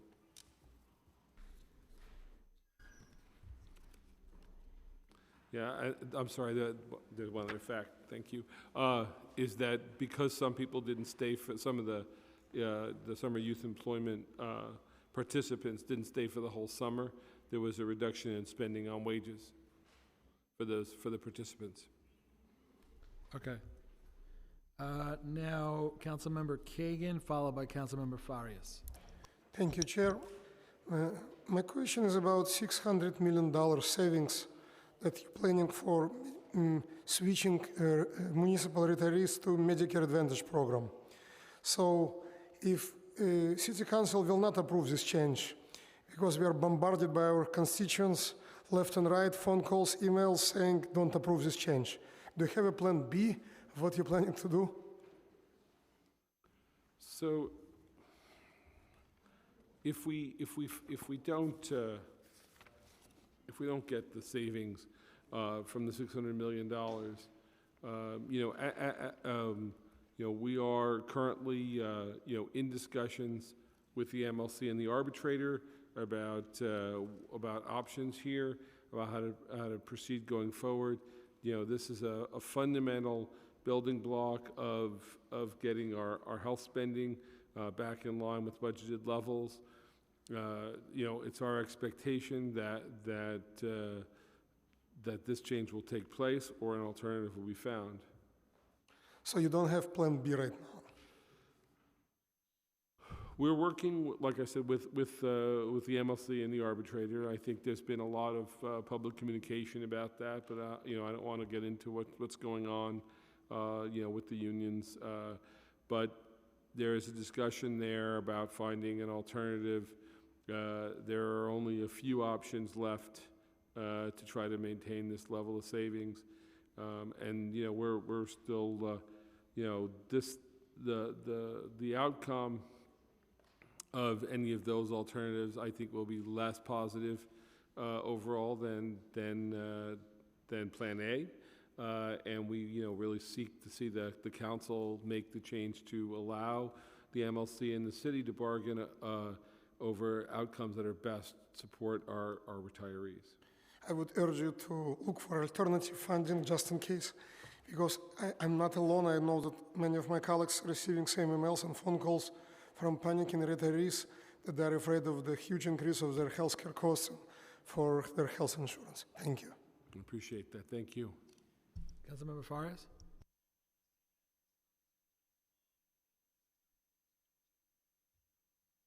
Hi, folks. Good afternoon.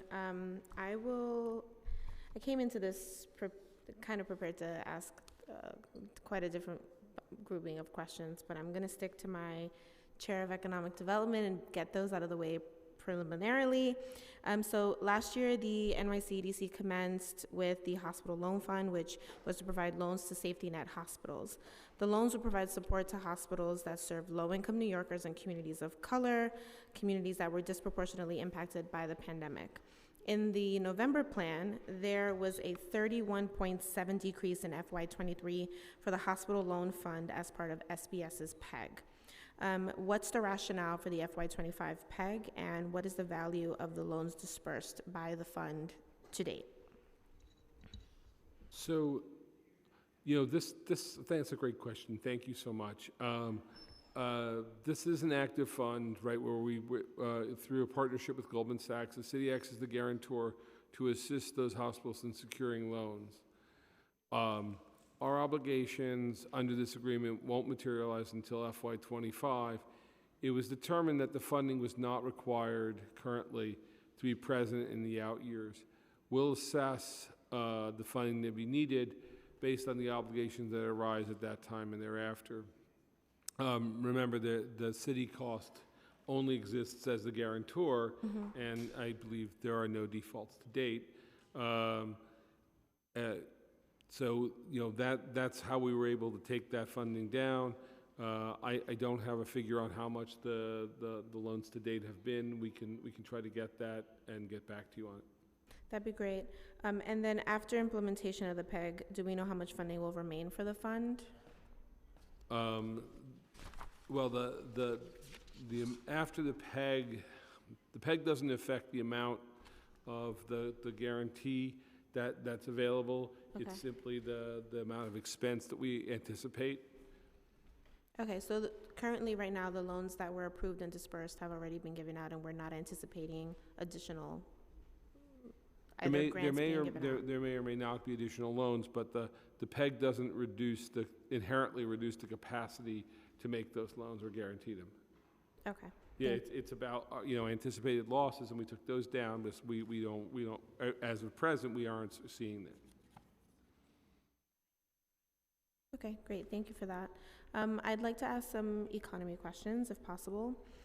So this pandemic and the recession that ensued from it is likely to cause long-term structural changes to the city's economy, as we've already, I think, all seen. Businesses, especially retailers and restaurants, are being forced to change how they conduct business in order to survive and maintain in this city. Firms that have had to allow their employees to work from home may be inclined to continue to do so after the pandemic is over. Those changes could pose a significant threat to the economy's ability to recover from the pandemic. Has your office assessed how these structural changes would affect the city's economy in the long run, and especially our tax revenues beyond this financial plan? So, thank you for that question. The impact of hybrid work, if it becomes the new normal, clearly creates challenges for the New York City real estate market, for the taxes collected on them, and for our retail sector. We continue to review and evaluate and look at the long-term trends. We have seen some return we saw the subway ridership ticking up, but we still have a long way to go.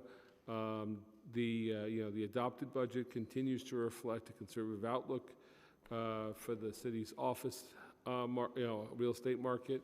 And that's partly to account for that uncertainty about, will people be renewing space at the same level in a hybrid future, if that's where we are. It's part of the reason that we need to be conservative about making estimates on the property tax and on business taxes. And I think that's reflected in the adopt and part of the reason we're holding on revenues in this plan. Thank you. So another part that I'm mostly interested in is too, like the city, the state, everyone loves to do economic forecasting. We love to look ahead and try to figure out what we can put in place right now or in the future to mitigate some of the impacts of these structural changes. And primarily, I'd like to also see, are we thinking about the trickle down in an industry itself to the worker, right? We can always think about property taxes, other items that will impact the industry at a macro level, but realistically, when we increase fines or increase penalties or increase taxes, anything like that, that does trickle down to the worker, to the individual that's there in that industry. So for me, I would urge us to also consider, outside of just looking at, for use of example, the restaurant owner, what that also means for the worker and for that title and for that industry, and how those fees and increases, or the inflation right now is impacting all of those, and how we can find mitigants in the in-between. Thank you, yeah. Thank you. Okay, we've been joined by Councilmember Barron, and now we have some questions from Ayala, followed by Brewer.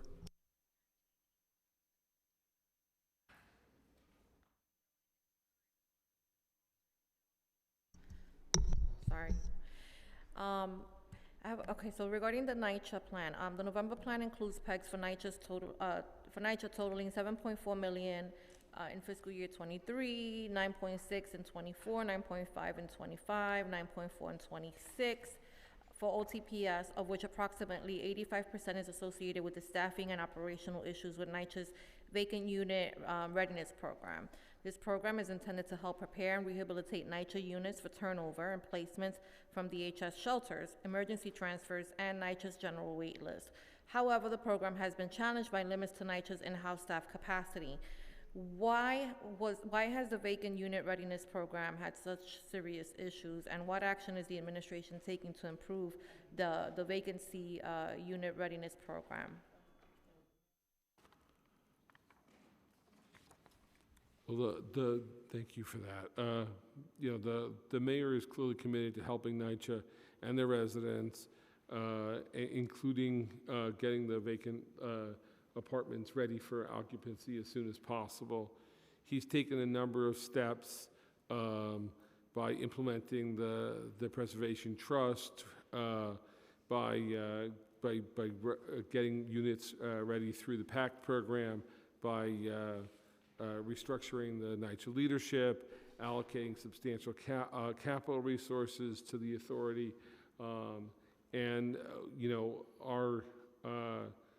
we share your desire to get vacant units at NYCHA occupied as soon as possible. We all, are aware of the housing shortage in New York City and how that impacts people, and to have vacant units in public housing.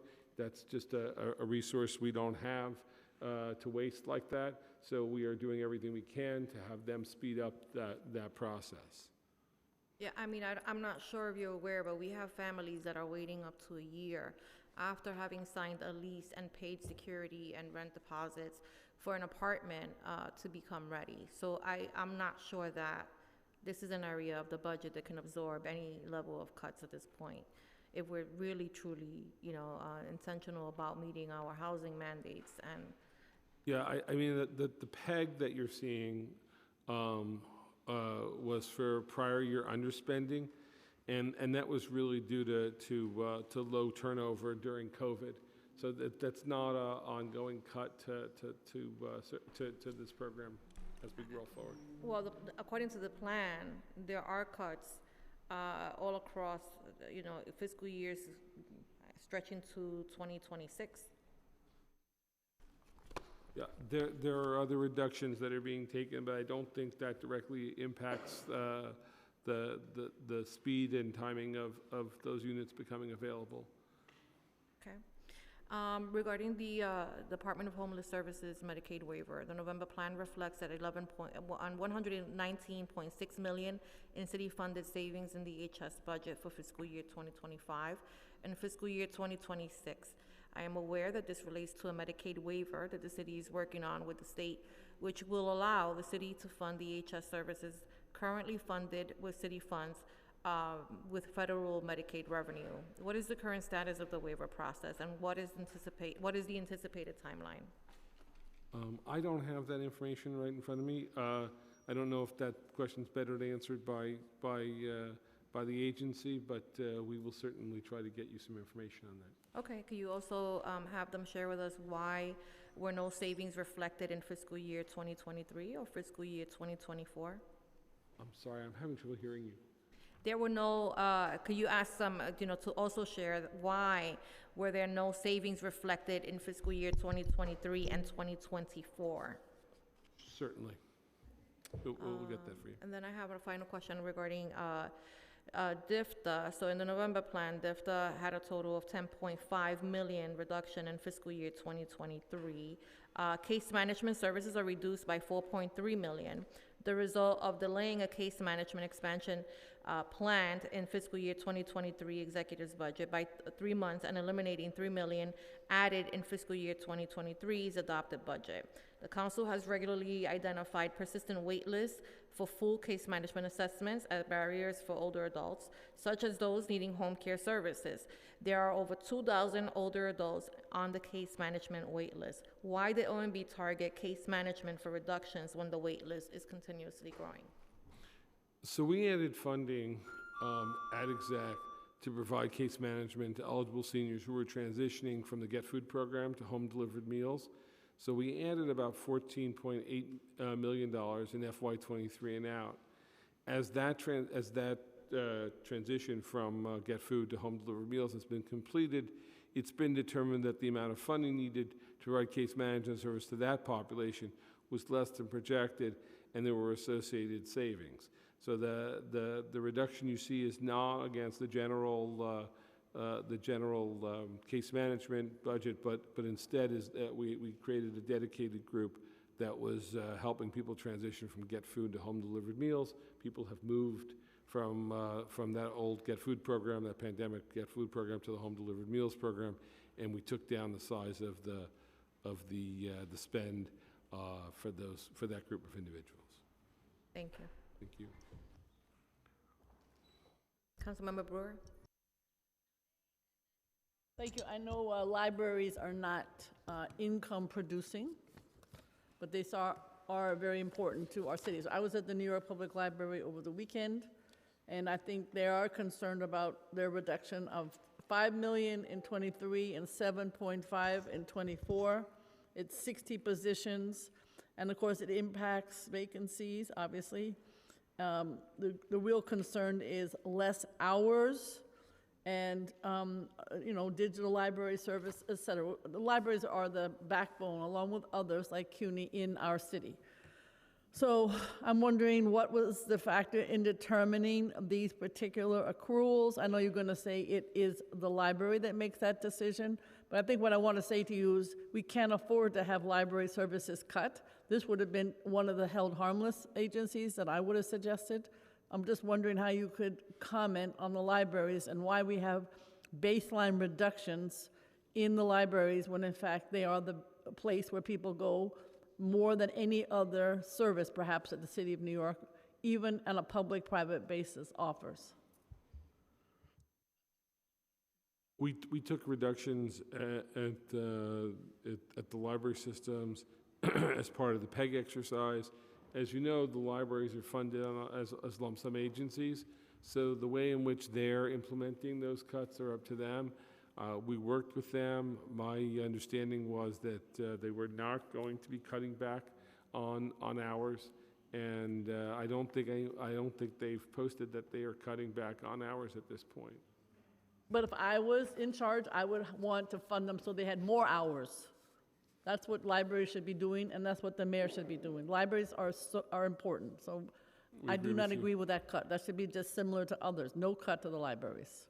Also, I am confused, and probably it's just me, in terms of mid-year funding for students in our public schools. I know the mayor did allocate more funding. I'd like to know how that was implemented.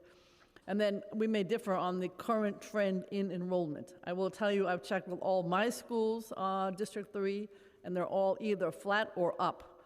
Obviously, they were not last year, but they are this year, even in addition to the ones from the asylum. We have about 100 asylum, or maybe 150.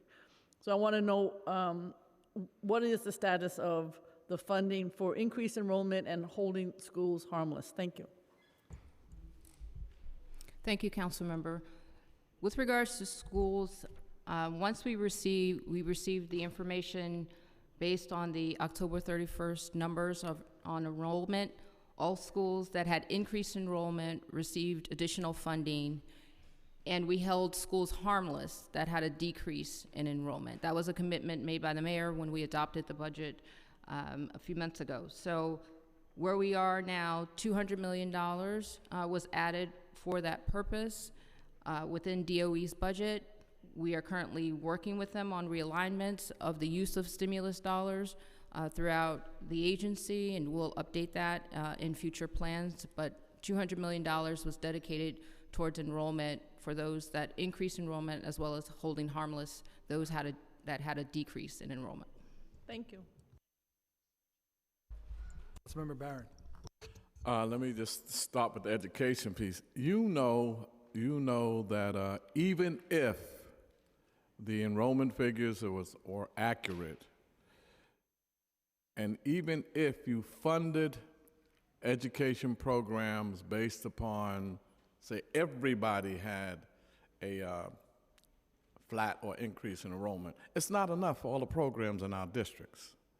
So when you use the enrollment thing, this was the mayor tried to do to justify cuts.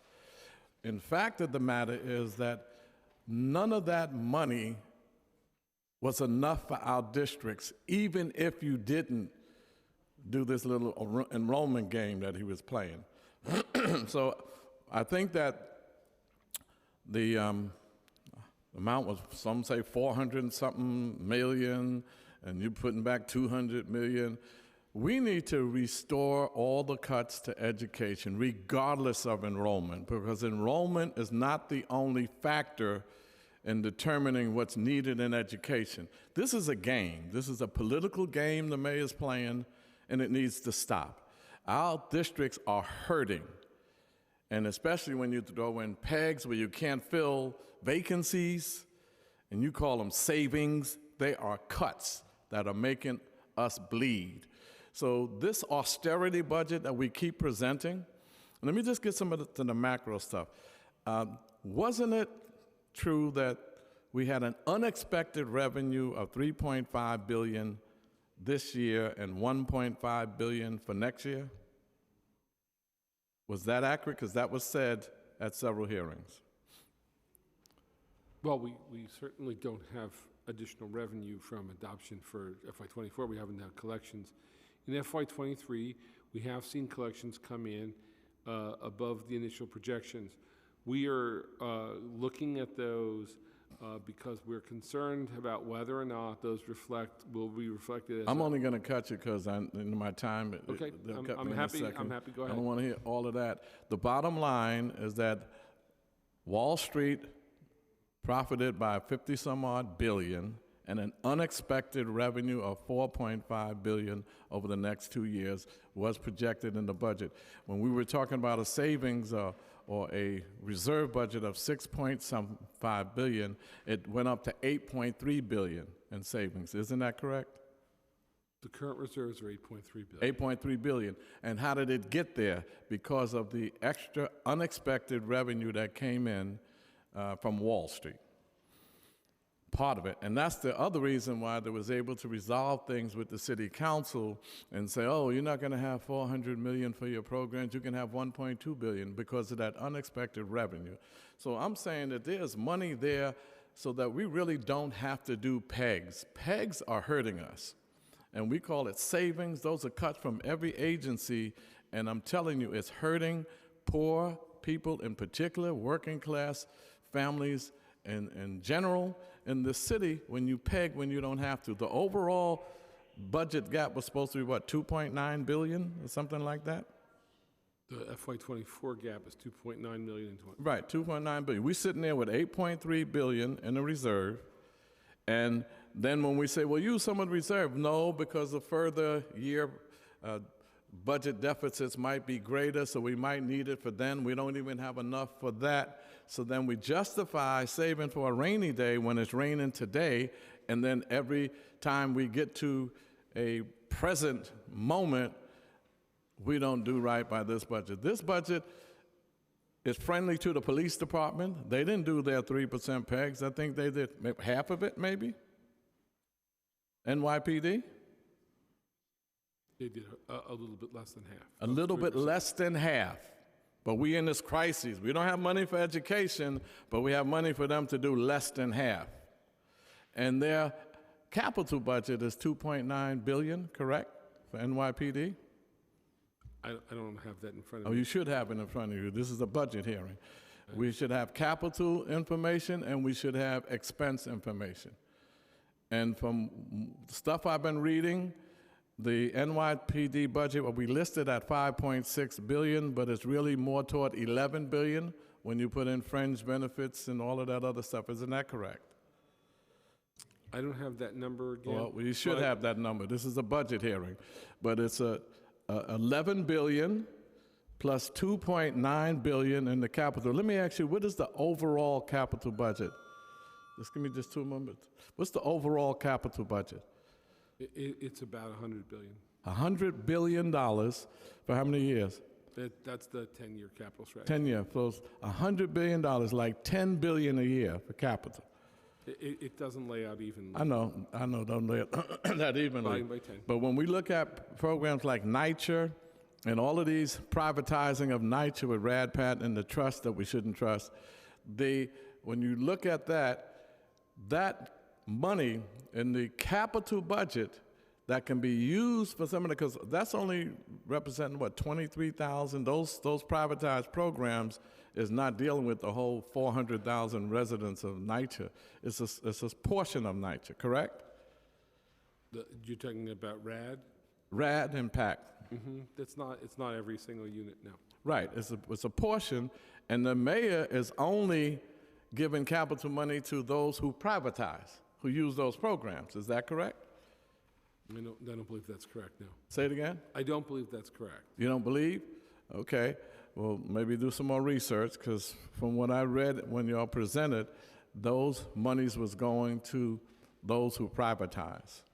I'm saying all of this not to put you on the spot, not to make you uncomfortable, and I really don't care whether you are or not, but the bottom line is that this budget hurts the people of New York. And we need to do something about it, especially when we come to budget mod time where some things can happen.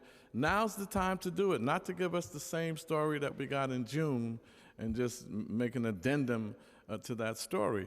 Perhaps some of that $8.3 billion needs to be looked at because the city is really hurting in our local neighborhoods. And we can't see that when you're looking at numbers up here, but when you go to these local neighborhoods, it's really hurting. So I just think this is an austerity budget.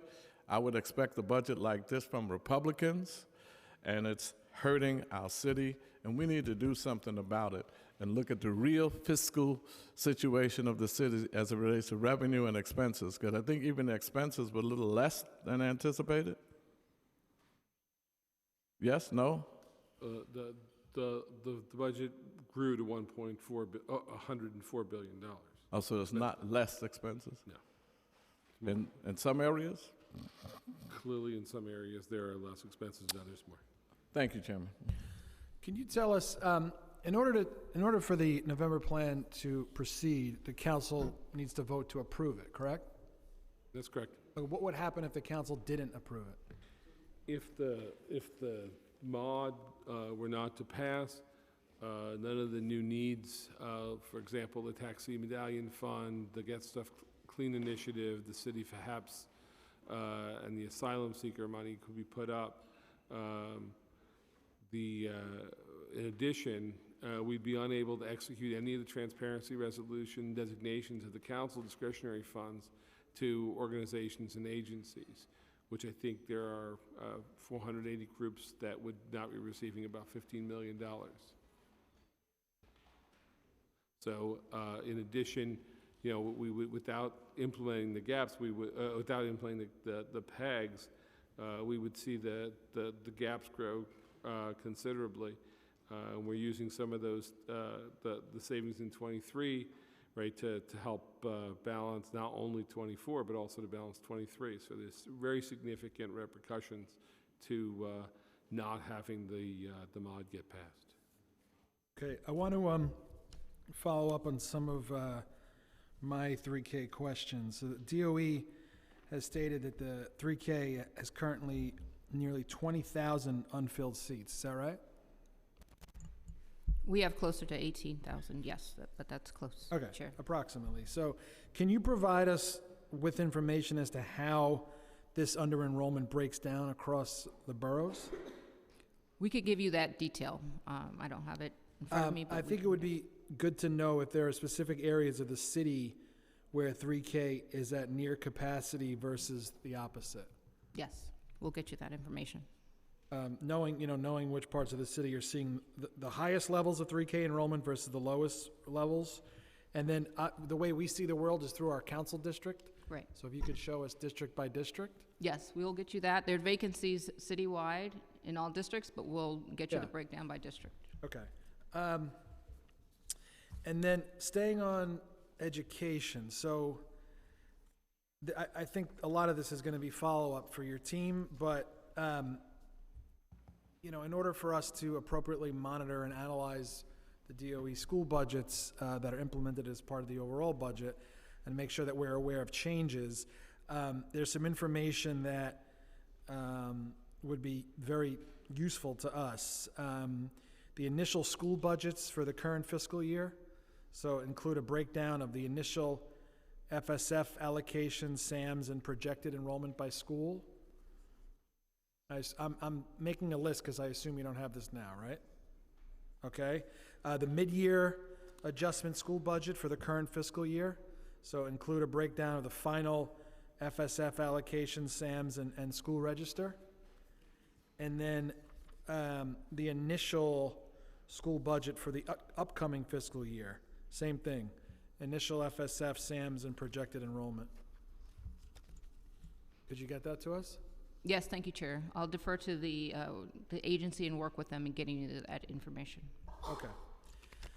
And then the last thing for me would be, as far as our budget, the council's budget is concerned, of course, we're empowered to create our own budget without authorization from OMB, but unlike other agencies and other elected officials, our budget, the council's baseline amount in the out years of the plan period is not in line with its current budget.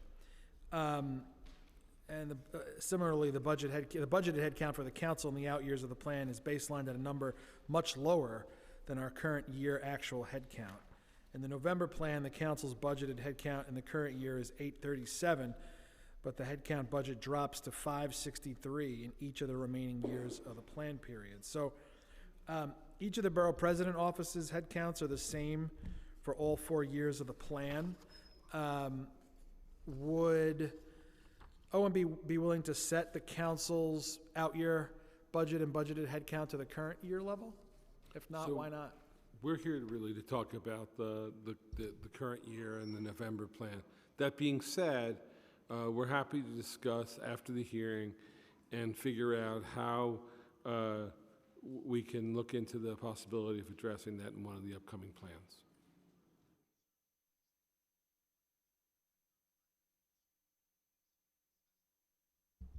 Okay, where did we end on that? I didn't hear what you said. I said that we'd be happy to discuss with you all after the hearing and figure out how we can talk about the possibility of addressing this in one of the upcoming plans. Something I'm interested in is tax breaks. So we have about almost $14 billion in tax breaks in FY22. Is that right? I don't have a total amount of tax breaks, I'm sorry. You We have about $14 billion in tax breaks. So $4.4 billion of that is for economic development programs. Has there ever been a consideration to do a PEG for all of our tax breaks to see where we're at and if they're still necessary? Yeah, we're always looking at these things. We consider tax expenditures to be, a use of resources, just like expenditures are. We review these to try to make sure that they're all efficient, that they're promoting the goals we want. Obviously, we've looked at in this plan. I think we have a tax expenditure to help small businesses, and that's directed towards retail businesses coming out and smaller businesses coming out of the pandemic. We're always looking at making sure that we're spending these in an efficient way, and to the extent we can find tax expenditures that are no longer serving a purpose or are inefficient, we would look at cutting those as well. Is there a reason why there wasn't a PEG exercise for those? Well, it's not a separate PEG exercise, but clearly if agencies had surfaced tax expenditure programs that they didn't think were working for them anymore, we would certainly have taken those as PEGs if we thought they were viable.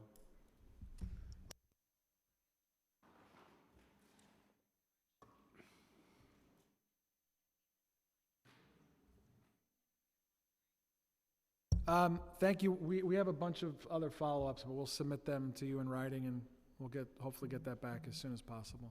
Thank you so much. Thank you. Thank you.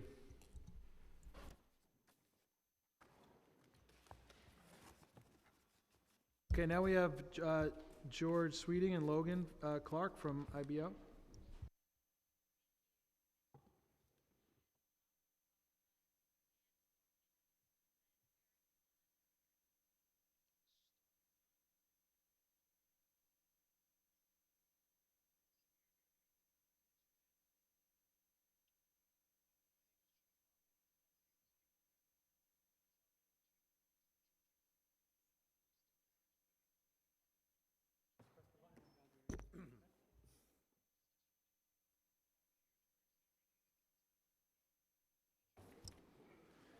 Good afternoon.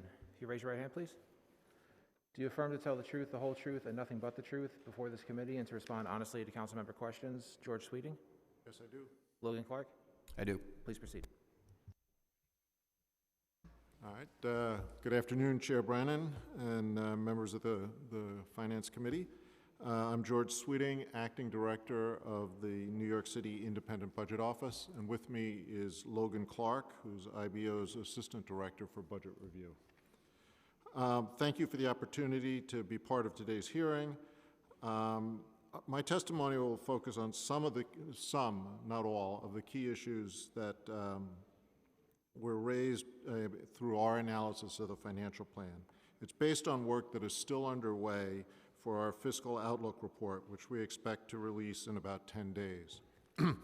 Although I don't anticipate changes in our economic and revenue forecast before the report is released, there may still be some changes on the spending side as we continue to work with OMB and other agencies to shore up our understanding of the plan.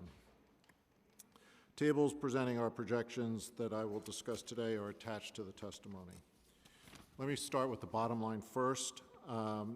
IBO's fiscal outlook finds that the city will have a budget surplus for 2023 of $2.2 billion, a negligible deficit in 2024, and then followed by deficits of $3.5 billion in 2025 and $4.5 billion in 2026. From here on in, anytime I refer to a year, that's referring to a fiscal year unless I otherwise note it.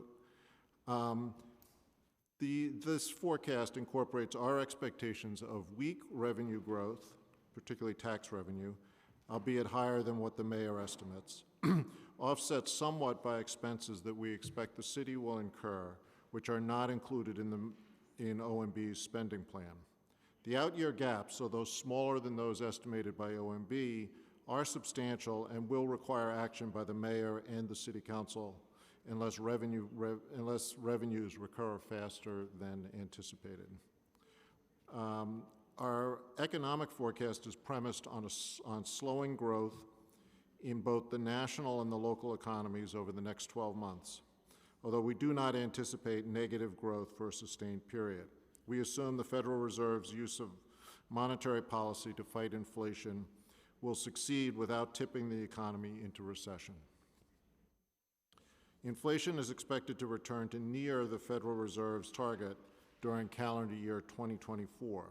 For calendar year 2022, we expect the New York City economy to be adding about 205,000 jobs as our recovery from the unprecedented job losses in the 2020 recession continue.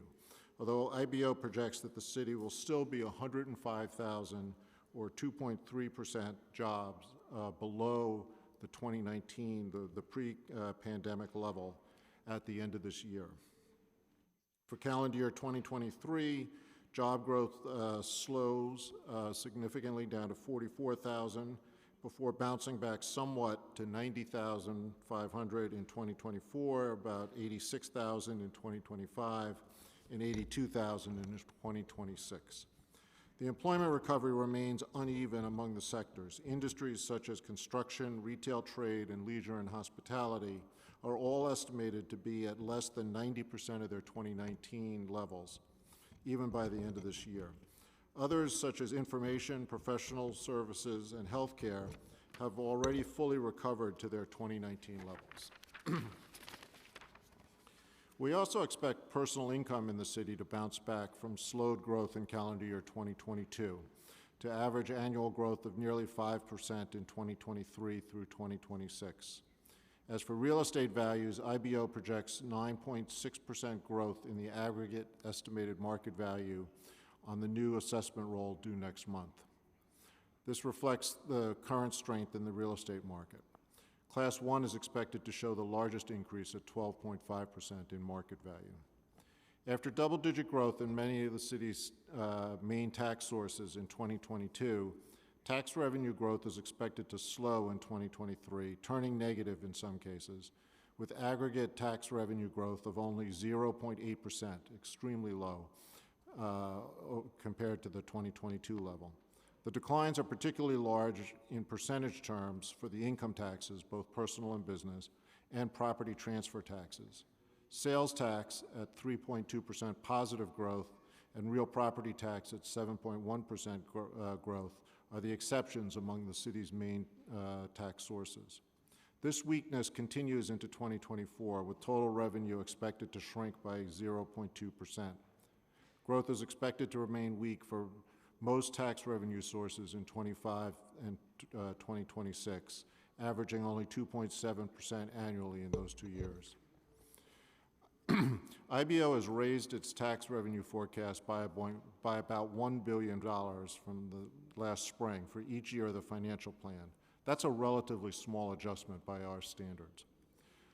Because OMB chose not to raise its tax forecast, even though collections have exceeded expectations since this year's budget was adopted, the difference between IBO's and OMB's tax forecasts have grown and now stand at $2.4 billion in the current year, $1.6 billion for next year, and $1.9 billion in 2025, and finally $2.3 billion in 2026.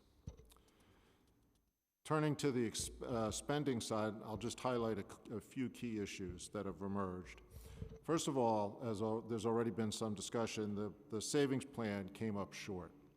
This past September, the administration issued savings targets to all mayoral agencies for a 3% cut in fiscal year 2023 and a program to generate savings of 4.75% in fiscal years 24 through 26. The targets, known as the Program to Eliminate the Gap, or PEG, were set to yield savings of $1.4 billion in 2023 and $2.2 billion and $2.2 billion in fiscal years 2024 and later. However, the administration did not meet these goals. OMB's November financial plan includes PEG savings equaling $821 million for mayoral agencies, plus an additional $94 million from centrally managed costs and non-mayoral agencies, for a total of $916 million in 2023. In 2024, 25, and 26, the plan does identify at least $1.3 billion in recurring savings. It's not uncommon to have the recurring savings later in a financial plan, as it's often easier for agencies to make the cuts when they've had more time to plan and implement recurring savings. After accounting for new needs, other adjustments, and PEG reversals, the administration only achieved reductions of $705 million by our calculation and $554 million in fiscal years 23 and 24. Out of roughly 55 mayoral agencies, we believe only 18 achieved their PEG targets in each year of the November plan. Along with not fully achieving the original PEG target, the administration's PEG plan is offset in several cases by dollar-for-dollar increases to the very same budget lines targeted by the PEGs. These actions effectively negate these budget cuts with an equal increase outside of the PEG category that are labeled cost avoidance offsets. This pattern is present in the PEG program of 3 of the 4 uniform agencies, correction, fire, and sanitation. While none of the police department's PEGs were reversed, some prior civilianization initiatives aimed at reducing uniform overtime costs were. Most of the police department's PEGs come from unspecified personal service reductions. Since the release of the November plan, the Adams administration has ordered an additional round of cuts, this time targeted at slowing hiring and eliminating vacant positions. These PEGs, as have been discussed, are expected to be incorporated in the January financial plan. Another area of concern in looking at the spending side is the fact that the administration has included $1 billion in federal assistance in the financial plan for 2023, with the expectations that it will be used to reimburse the city for costs associated with the flow of asylum seekers being transported from the southern border to New York City. The administration has not provided details about what federal program could be tapped to provide this funding. IBO's analysis of existing authority for the Federal Emergency Management Agency, FEMA, suggests it is unlikely to be the source of more than a very small portion of the $1 billion. Without a federal funding source identified, IBO assumes that the city would be required to cover the costs associated with the newly arrived asylum seekers. Building off our recently published analysis of the cost of providing services to this population, and including some additional costs outlined in the mayor's November financial plan, IBO estimates that another,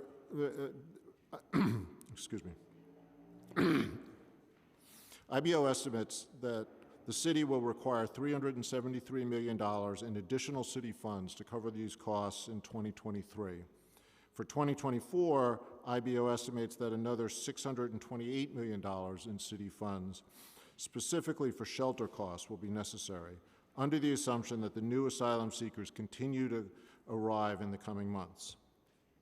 OMB, just for reference, has budgeted the use of all of this billion-dollar aid in 2023, but we think it has to be spread out over, if it were to occur, it's going to have to be spread out over multiple years. IBO has made other adjustments, so-called, where we refer to them as repricings, to OMB's spending projections. Police, fire, and correction overtime account for most of the $318 million in additional public safety spending projected by IBO for 23 and $232 million in 2024. The Department of Education is expected to need $764 million in 2025 and $966 million in 2026, above what the mayor has currently budgeted for programmatic costs.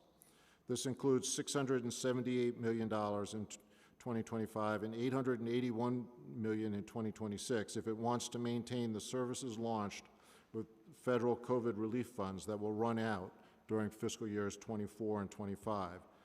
These include expanded pre-K, 3K. In total, these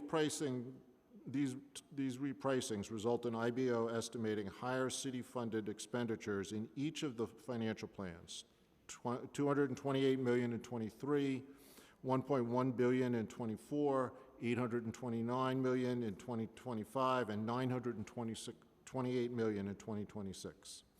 Finally, we should note that the financial plan includes a reserve for future collective bargaining settlements, as contracts with most of the city's unions have either already expired or are scheduled to do so by the end of calendar year 2023.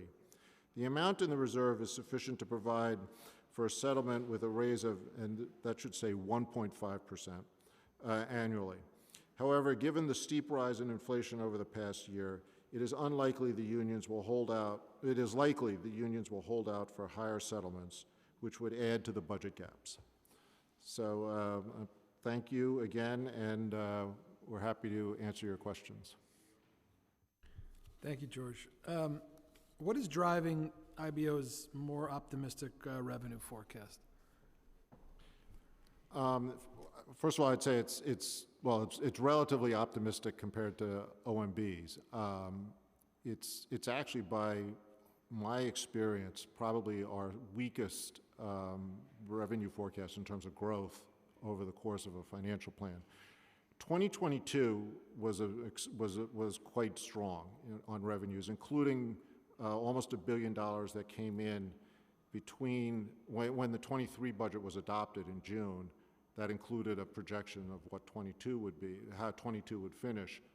The collections for the remaining months of the accrual period for 2022 actually came in at almost $1 billion higher than than had been anticipated back in June of this year. So 22, was fiscal year 22 was quite strong. Fiscal 23, it's slowing. There's growth slowing there. But, there are some areas of, at least near-term optimism, particularly in the property tax, which in the year immediately after the start of the pandemic took a big dive. It went down, and you actually had negative property tax growth, which hadn't happened in quite some time. Then that bounced back for 2023, but we are not expecting that to continue at that same level in 24, 25, and 26. So it's optimistic relative to OMBs, but it's actually not that much of an optimistic story. I think we're actually below the City Council's projections that I was taking a look at earlier in the hearing. Why do you think typically IBO's forecasts are higher than OMB? I think one reason is I think they have a somewhat of a responsibility to be conservative. I mean, it's the best thing is a good forecast, but what you really don't want to be is overly optimistic, because then you're setting this the city up for problems. So I think our job is to do the very best we can do in a nonpartisan, unbiased way. Just letting the numbers play out as they do. And, I think that's going to generally get you a number higher, not in all cases, but in many cases, higher than if you're doing the forecast under an obligation to be, sort of fiscally prudent. Does OMB have any analysis or information to add to the discussion around the high vacancy rates? Does IBO? We actually have some work underway on that. I don't know, Logan, you want to? Yeah, I think broadly speaking right now we're taking a look at the number of separations and hires that have been occurring, basically using the start of the pandemic as an index point. We're anticipating releasing something relatively soon on that front. We've been a little bit busy trying to pull together numbers on this, but we have seen titles decrease significantly. And so I think one of the things that we continually talk about when we're talking about city headcount is the vacancy rate. And the vacancy rate is a moving number at all times rather. If you're reducing your numerator and your denominator, your vacancy rate isn't going to change that much. But I think if you look at the absolute loss of positions, we've definitely seen a large downturn in active city headcount since the beginning of the pandemic. And, I don't think that we're in a position right now to attribute a cause to all of that, but I think that there are several explanations out there that have sort of already been discussed by several of the council members today. Do you have an opinion on the controller's report on this topic? We're the state controller's report? The city. City, yeah. Not as of this moment that they're ready to comment on, but we can go ahead and discuss that at some point in time. Okay. My colleagues have any? Gail? Thank you. I'm upset about this notion that you have money and then OMB says you can't spend it because it is not baselined. And so my question is twofold. One is, do you have a position? I know baseline costs money over time, but for God's sake, if baseline means you're going to bring in funding, it seems to me it makes sense. So my question is, do you look at this issue? And then that's question number one. Question number two is, It seems to me that do you see, as the chair asked about more positive projections, the OMB talked about tourism. Are there other places that maybe cause us for hope in the future? Obviously, we're looking for industries, technology, probably not the federal government, but something else that you think would be hopeful for the future. Any bright lights along those lines? So one is the baseline and the other is the future. First of all, on the baseline, I mean, one of the things that baseline is sort of a term of art in New York because there are, I've been around long enough to have seen the libraries cut and then they're restored and supposedly baselined, and then it goes back down. It works different in the federal government where you sort of put into statute a program that's going to be doing these things, and then you have a discussion each year about the appropriations to it. But the program exists, and that creates some obligations for making sure it's provided with the resources needed to make the program work. In terms of places to look in the city for, I'm generally an optimist about where things can go in the city. I think we've actually seen a bit of at least an acceleration in the recovery in leisure and hospitality in the last, I don't know, maybe half a year.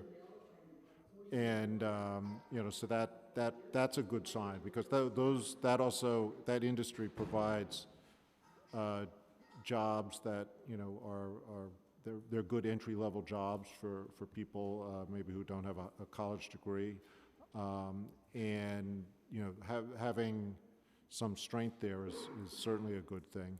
I think some of the industries the city has relied on, at least for the last 30 or 40 years, particularly finance.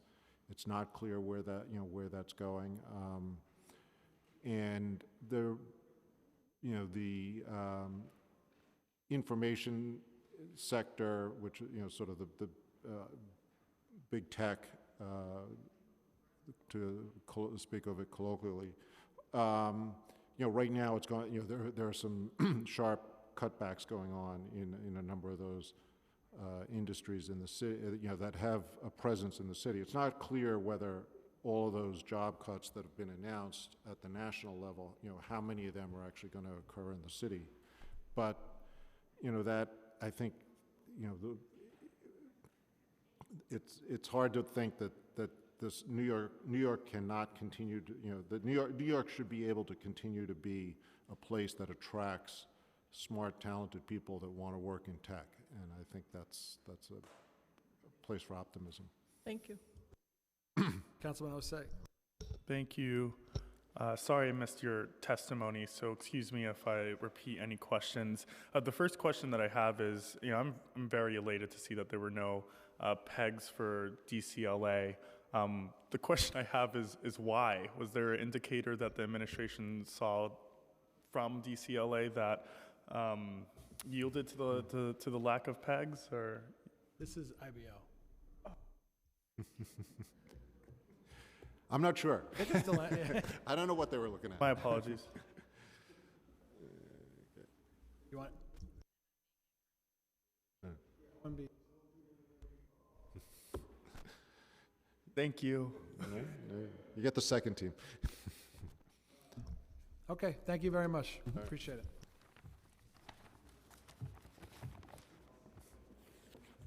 Now we have Anna Champagny from Citizens Budget.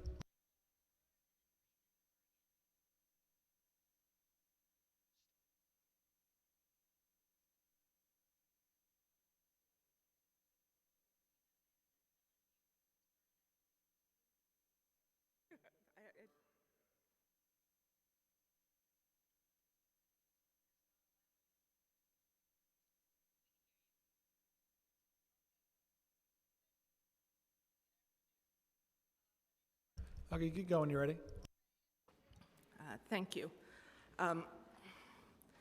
Good afternoon, Chair Brannon and members of the City Council Committee on Finance. I submitted the full testimony online, so I won't read all of it at this point. I'm Anna Champany, the Vice President for Research at the Citizens Budget Commission, a nonprofit, nonpartisan think tank and watchdog devoted to constructive change in the finances and services of New York City and New York State governments. The November plan demonstrated that while New York City's short-term budget challenges are manageable, its long-term fiscal outlook is precarious. While the city's program to eliminate the gap provided some ongoing budget relief, which is needed and welcome, increased pension costs due to poor market returns last year swamped those savings and widened future budget gaps to $4.6 billion in 2025 and $5.9 billion in fiscal year 2026. I want to make a couple points on the PEG. One is that our analysis finds that roughly 80% of the savings were from re-estimates, and that there was less than $100 million in savings annually from efficiencies or efforts to restructure and make government more productive. Furthermore, what some have already alluded to, we call out as illusory savings, these savings that were put in to the PEG, but also had new spending that was added to the budget at the same time. Our analysis finds that these savings totaled $57 million in fiscal year 23, $92 million in fiscal year 24, and $376 million in fiscal 25 and 26. So in other words, the actual PEG savings that reduced the budget gap were lower by those amounts. In terms of vacant positions, there are significant vacant positions that still remain, and these do offer an opportunity for the savings as the administration is pursuing, while also leaving agencies with ample vacant positions which they can fill to provide critical services. What is critical is flexibility to shift vacant positions across and within agencies to units and titles that have critical staffing needs. While the fiscal year 24 budget gap is relatively manageable, out-year gaps are wider.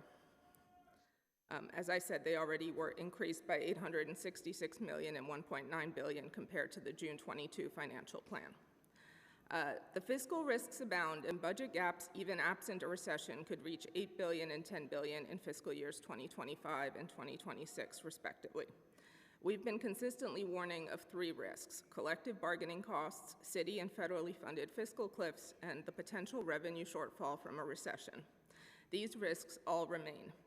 Employee raises of 3% annually compared to what is in the budget in the labor reserve would increase gaps by $800 million in the first year, increasing to $2.5 billion in the third year.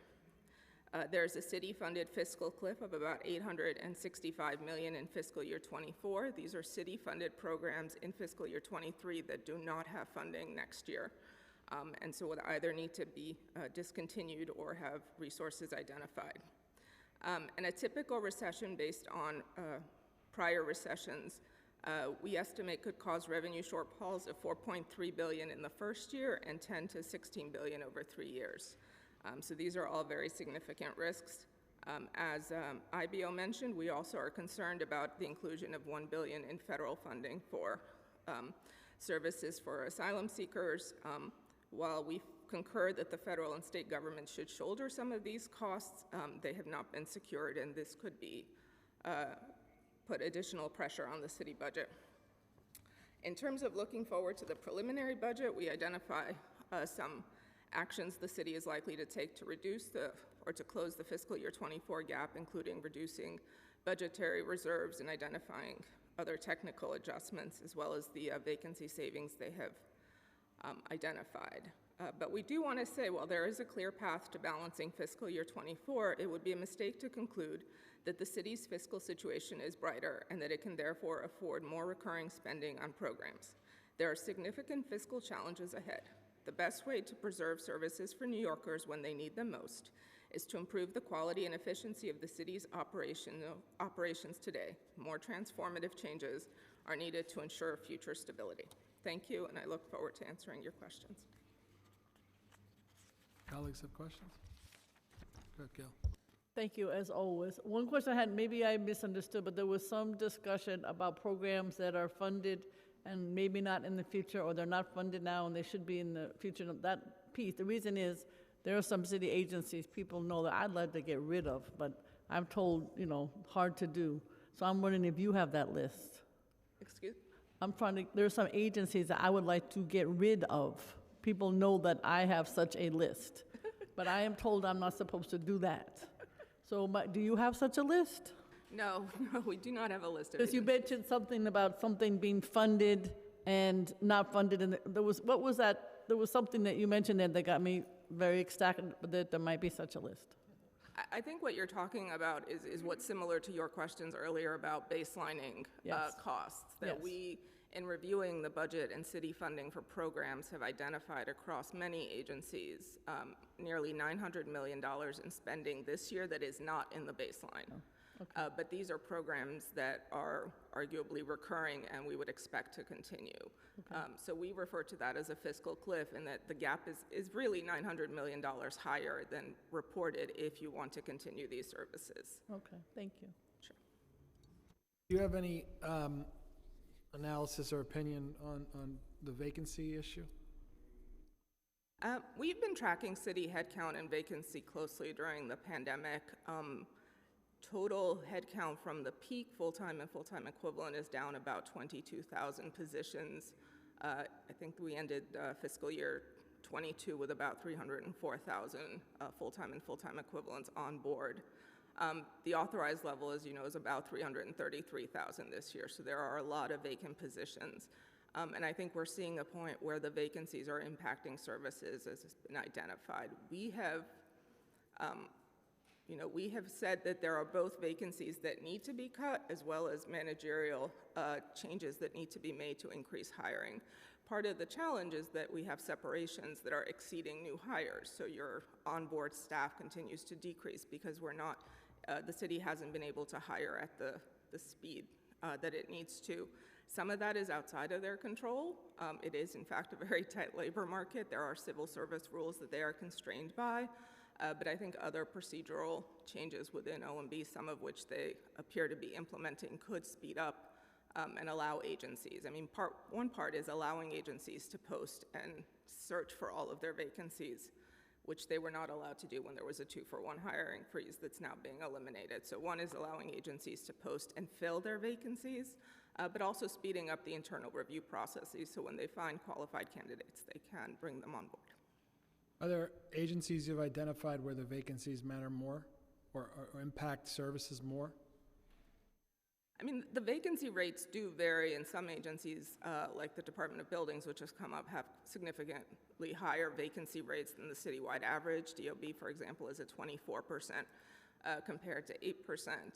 I think part of what is a factor is agencies where their staff are very attractive to the private sector as well. And so I think positions like inspectors, engineers, architects have significant opportunities in the private sector, and that may be, in fact, part of why the city has difficulty recruiting in those titles. I don't have anything else. If you guys, anything? Thank you so much. Thank you. Next, we have Penny Lewis and Zara Nasir.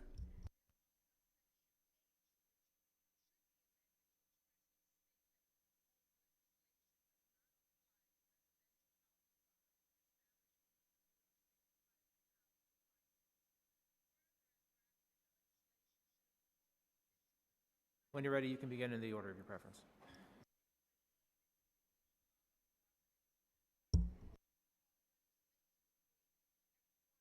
Make sure that's on. Is my mic on first? Okay. It's working? Okay, great. Hi. My name is Penny Lewis. I'm the secretary of the Professional Staff Congress CUNY, and I'm also a faculty member at the School of Labor and Urban Studies. We represent 30,000 faculty and professional staff at CUNY, as I'm sure you're aware, and I want to thank you, Chairman Brannan, and the committee members for the opportunity to testify here today. We're really appreciative that the committee is holding this hearing. We're here today because, as you know, CUNY is central to the advancement of New York City residents and our economy. This is especially true of the community colleges, which receive about half of their funding from the city. However, CUNY's capacity is eroding, and I handed in testimony that you all can maybe look at and that has more details, but I wanted to respond a little bit to what we heard earlier today from the representatives from OMB, because they were asked by committee member Powers about the effects that the PEGs have already had on CUNY and the future possible effects. And we heard that there's been no impact on service, that CUNY, and that there will be no impact on service, that CUNY can absorb these cuts because of low enrollment. There's no effect on staffing. And I mean, I'll say from the union perspective and from what we hear from our thousands of members and what we understand from the students who are going to CUNY every day, that those really seem like fantastical statements to make, like kind of magical. As you all know, CUNY has been underfunded for decades. We didn't have enough before we are facing the enrollment situation that we're in. Our members talk about having vacant positions next to them. The last round of cuts of $14.7 million that we absorbed, which has contributed to the loss of 146 professional staff and faculty over this most recent period, and the $13.7 million cut that we're facing is going to continue to create a situation for our members where they are working, twice as hard because they don't have people doing the jobs alongside them that used to be there. Our students are facing extraordinary crises at this moment, mental health crises of staying in school, of getting the supports that they need. And this would be a time to invest in our students and invest in the future of New York, not to continue to make these kinds of cuts. We know from the 2021 report from the New York City Comptroller that CUNY graduates provide $4.2 billion a year annually to New York City. We have multiple studies from, if I can just finish up my statement very quickly, from Raj Chetty, the Brookings Institute, all of these things that show the worth that CUNY has, and we very much hope that the council will oppose the PEG cuts to CUNY, and frankly, these cuts in general, because we think that it looks like the mayor is possibly making these kinds of across-the-board cuts as a kind of negotiating position towards next year's budget, and we oppose these austerity budgets and hope you do as well. Thank you. Thank you. Sarah? Good afternoon, Committee Chair Brennan, Councilmembers Ayala and Brewer and others. Oh, was it not? Okay, let me start over. Good afternoon, Committee Chair Brennan, Councilmembers Ayala, Brewer, and others. My name is Zara Nasser. I am a part of a coalition called the People's Plan that consists of base-building organizations that represent working-class New Yorkers. P.S. CUNY actually just joined. And I am also a New Yorker and a Brooklynite who supports care not cuts and a people's budget, and I oppose the deep cuts proposed by the mayor in the November financial plan. I, like many New Yorkers, am worried about the mayor's misaligned budget priorities. The mayor's budget in June was the largest in New York City history, despite cutting the Department of Education budget by at least $500 million. And now, cuts to positions and programs at CUNY and 3K seats, and the degradation of social and housing services through high vacancy rates and planned vacancy reductions are most concerning to us at a time when New Yorkers need these supports the most. As you know, the Comptroller put out a report this week that delves into how, under Mayor Adams' direction and leadership, New York City's government has double-digit vacancy rates in mission-critical programs and workforces. 35 mayoral agencies and offices that provide vital city functions and services have high vacancy rates. This includes agencies and offices providing social safety net services, 20% vacancy rate, enforcing building codes, 23% vacancy rate, creating affordable housing, 18%, enforcing the city's human rights laws, 32%, and running programs that administer programs for low-income and adult children, 47%. The mayor's hiring freezes and vacancies are even impacting revenue collection. This is appalling, considering that the mayor has been using the revenue to expenditure gap to justify a wide swath of deep cuts to caregiving agencies and workforces. These key housing and health services are being degraded at a time when the mayor has vowed to use force and violence against unhoused people on the street, as people were rallying around today with Communities United for Police Reform under the guise of safety. This degradation of services comes at a time when immigrant New Yorkers need legal language and housing support as they seek refuge in our city. BCC spent a month without heat, so there's like deep infrastructure needs at CUNY. 3K seats, obviously, we can talk about early education and the benefits for working class New Yorkers. So to end, working class New Yorkers, all New Yorkers need a functioning, well-run city government and city services and social safety net now more than ever. Members of the New York City Council, we especially need you to stand up against this in the upcoming budget modifications. Thank you. My colleagues, anything? Thank you, guys. Thank you very much. All right, now we're going to Zoom, and we have Heather James.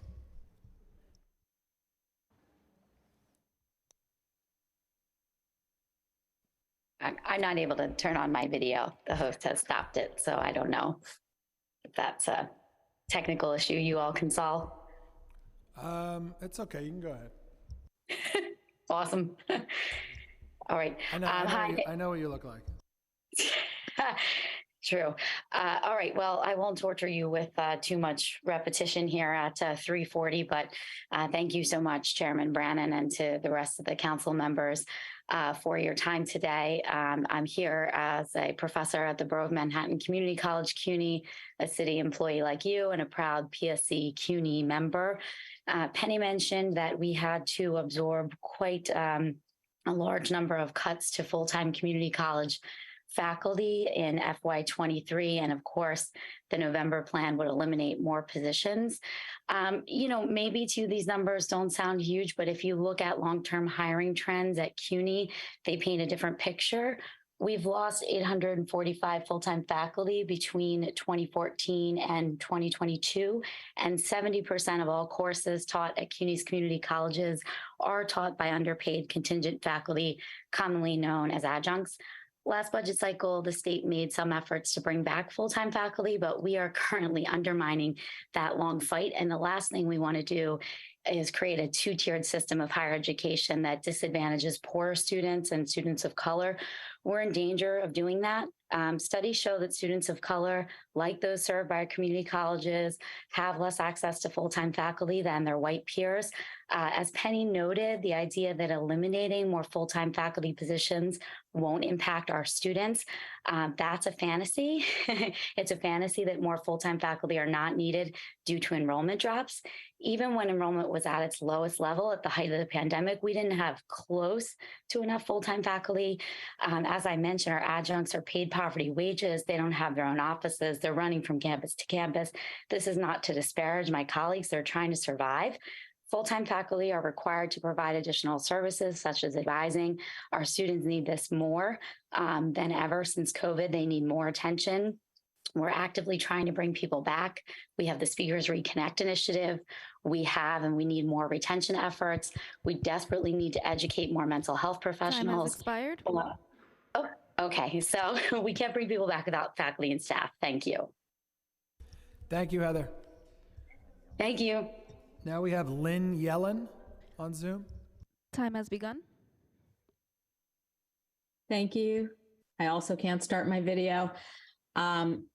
My name is Lynn Yellen, and I am a New Yorker living in Brooklyn. I support Care Not Cuts and a people's budget.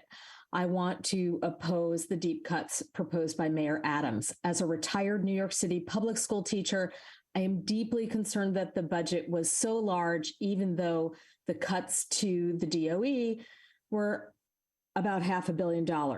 I appreciated Councilmember Ressler's query about 3K. It is unconscionable to talk about cutting seats from early childhood education when these programs not only improve a child's educational outcomes, but will increase their lifetime earnings. Pre-K programs are an investment in the future. They can change the trajectory of an entire family over time. I taught high school for over 30 years, and I continue to work with public school students as a teaching artist. Vacancies in city agencies that provide vital city functions translate into incredible hardship for children and families. Right now, the city has a 20% vacancy rate for agencies providing social safety net services, including the Department of Social Services, which provides for unhoused New Yorkers. Offices that administer programs for low-income adults and children have a vacancy rate approaching 50%.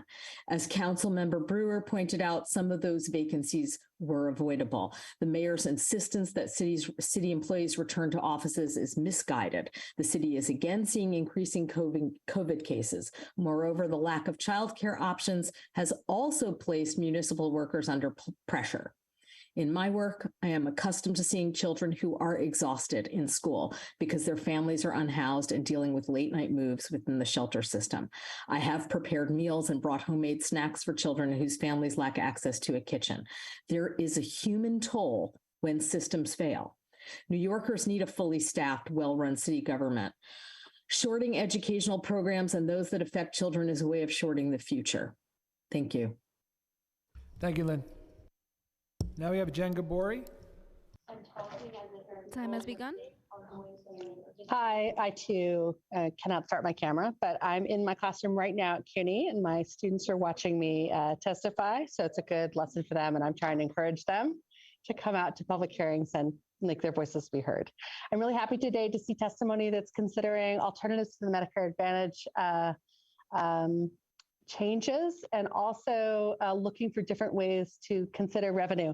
I would be really discouraged to see this particular city council sort of fall for arguments around false austerity. And that's what some of these budgets are. We have heard, when we looked at what CUNY has been thinking about in terms of like how to modify these cuts, in terms of the testimony that Councilmember Powers said, we didn't hear simply that it would be OTPS money and not personnel. And that we did hear it would be personnel. And just like my colleagues, Penny and Heather have said earlier, is that we can't sustain cuts to full-time faculty and staff at CUNY. We're fighting at the state to increase more full-time faculty and staff right now. And then it would be a tragedy to lose those positions locally at the city. Just as Penny Lewis just said a few minutes ago, pre-pandemic, we could not afford to lose full-time positions out of our system. The enrollment drop, right, that the sort of discussion is sort of hinging on, that CUNY can somehow sustain these cuts. The numbers were 274,000 in 2011 and 243,000 now in 2012. If you look at the staffing and faculty and mental health resources and other things that we have available, we don't have enough right now for 243,000 students. Right? And especially at the community college levels, when those students are the most vulnerable, the most affected by the pandemic, that is where we need full-time faculty and staff pulling people out. And it's going to be not only the kind of revenue that is reinvesting for recovery from the pandemic, but helping those families, helping those people, right? Like reestablish lives that have been devastated. And even if it is OTPS money, right? My library, so what does OTPS money do? It buys lab equipment that we don't have, right? It supplies library subscriptions. My library does not cover critical subscriptions to journals in my field right now, before this cut, right? So even if it is OTPS, we don't have enough. Most city agencies do not rely upon cadres of part-time staff and part-time faculty. And that is what you have asked CUNY to do decade after decade after decade. And it is inadequate. And we want to see this turned around. It's not even just enough to say that we can't sustain these cuts. We need a major U-turn in the ways in which CUNY functions. Thank you. Thank you, Jen. Thank you, Jen. Thank you, Justin. We have Tanisha Grant. Time has begun.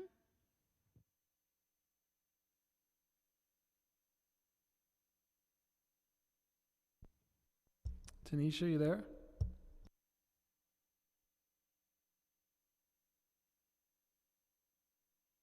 Then we have Ashley Conrad.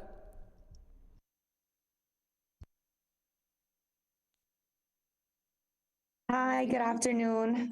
Thank you, Chair and Committee on Finance. My name is Ashley Conrad. I'm a community organizer with Freedom Agenda and a long lifetime New Yorker. I want to thank you for the opportunity to be able to testify today. My nephew has a diagnosis of DMDD, which is disruptive mood dysregulation disorder, and he is also on the autism spectrum. Unfortunately, my nephew was not diagnosed until the age of 14, which created challenges for treatment. And my nephew is a perfect example of everything wrong with our city's budget priorities. Coming from a low-income Latina neighborhood in Queens, it created a lot of barriers to adequate treatment. And due to those many years of no substantial help, his symptoms progressed and became severe, which led to interactions with law enforcement and several psychiatric hospitalizations. However, I know what would have helped my nephew then, which would help many New Yorkers now, and what makes communities safe, and quality and accessible care, not cops and not incarceration.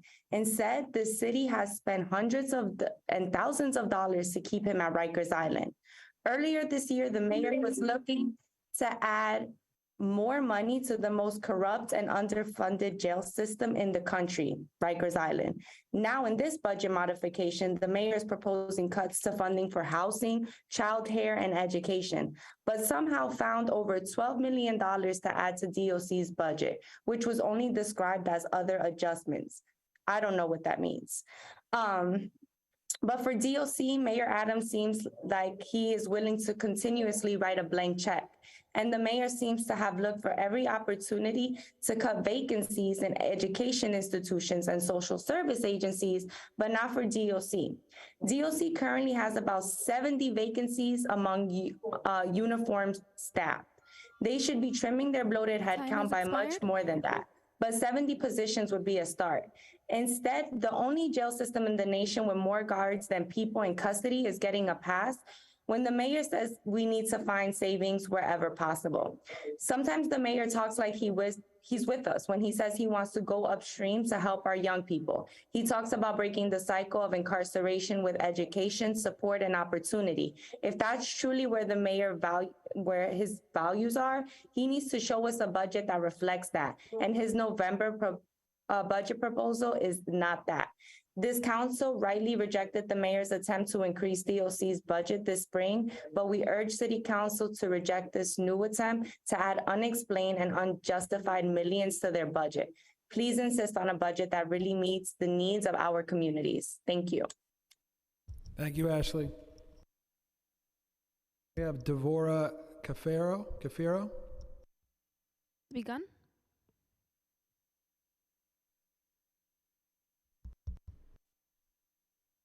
Hello. Please excuse me. I can't give the original statement that I wanted to give because I'm one of those parents that works for New York City. And, bear with me, sorry. I work for New York City and I'm a 3K mother, but I lost my childcare for this afternoon. And because I can't afford to keep my child in the extended day program for extra hours, I had to leave where I was positioned to give you a more authentic speech, but I'm speaking on behalf of everybody else that's here of the realities. I'm showing you right now how I can't give you my authenticity because I'm a struggling parent, but according to the stats, I'm middle class and I should be able to afford this when everything is skewed. Everyone here has spoken so highly of how budget cuts are going across the board against education and so many other areas. I'm sorry, like I said, I can't give you what I was hoping to give you because I have to pick up my daughter. But please, as a working mother who wants to stay in the city and is trying so hard to even advocate that my friends and family stay in the city that we love, show that you are fighting for us and that you're doing everything in your power to not approve this budget that they're saying is justifiable when there are countless people here who are showing you all the cracks and all the skews that are going on. Thank you so much, but like I said, gotta go pick up my daughter. Thank you, Devorah. We'll go back to Tanisha Grant now. Time has begun. Yes, can you hear me? Yes, go ahead. Thank you for this hearing on finance. My name is Tanisha Grant. I am the Executive Director of Parent Support and Parents New York. I want to talk about mental health. I want to talk about the fact that I had a client last week whose granddaughter was being sexually assaulted by someone in her family. And when she took her to the doctor, to get her some help, some mental health services, some culturally relevant mental health services, which we don't talk about, they put this little girl on a waiting list. When we talk about mental health services, we have to have access to mental health services, and they have to be culturally relevant to the people that we are and the communities that we live in. Most of the time, mental health service providers have no identity with the community that they're serving. And in this time and age, we can't even get mental health services. If we're talking about a budget and we're sitting here and we're hearing the administration mayor talk about all of these things that they want to do for mental health services, the first thing they need to do is hire qualified mental health service providers.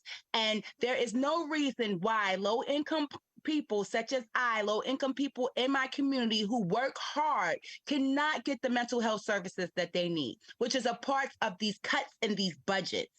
How are you providing mental health services when everyone who requests mental health services goes on a waiting list because there are no providers? This has everything to do with public safety, literally making people crazy, literally not providing the service that they need, and then saying that you are is totally disgusting, and it's ruining our communities. And it is a part of why public safety is not safe. I suggest that this budget is looked at again, that the city council members does not let anything pass that is continue to hurt our communities. Thank you. Thank you, Tanisha. Next, we have Annapurna Shriver.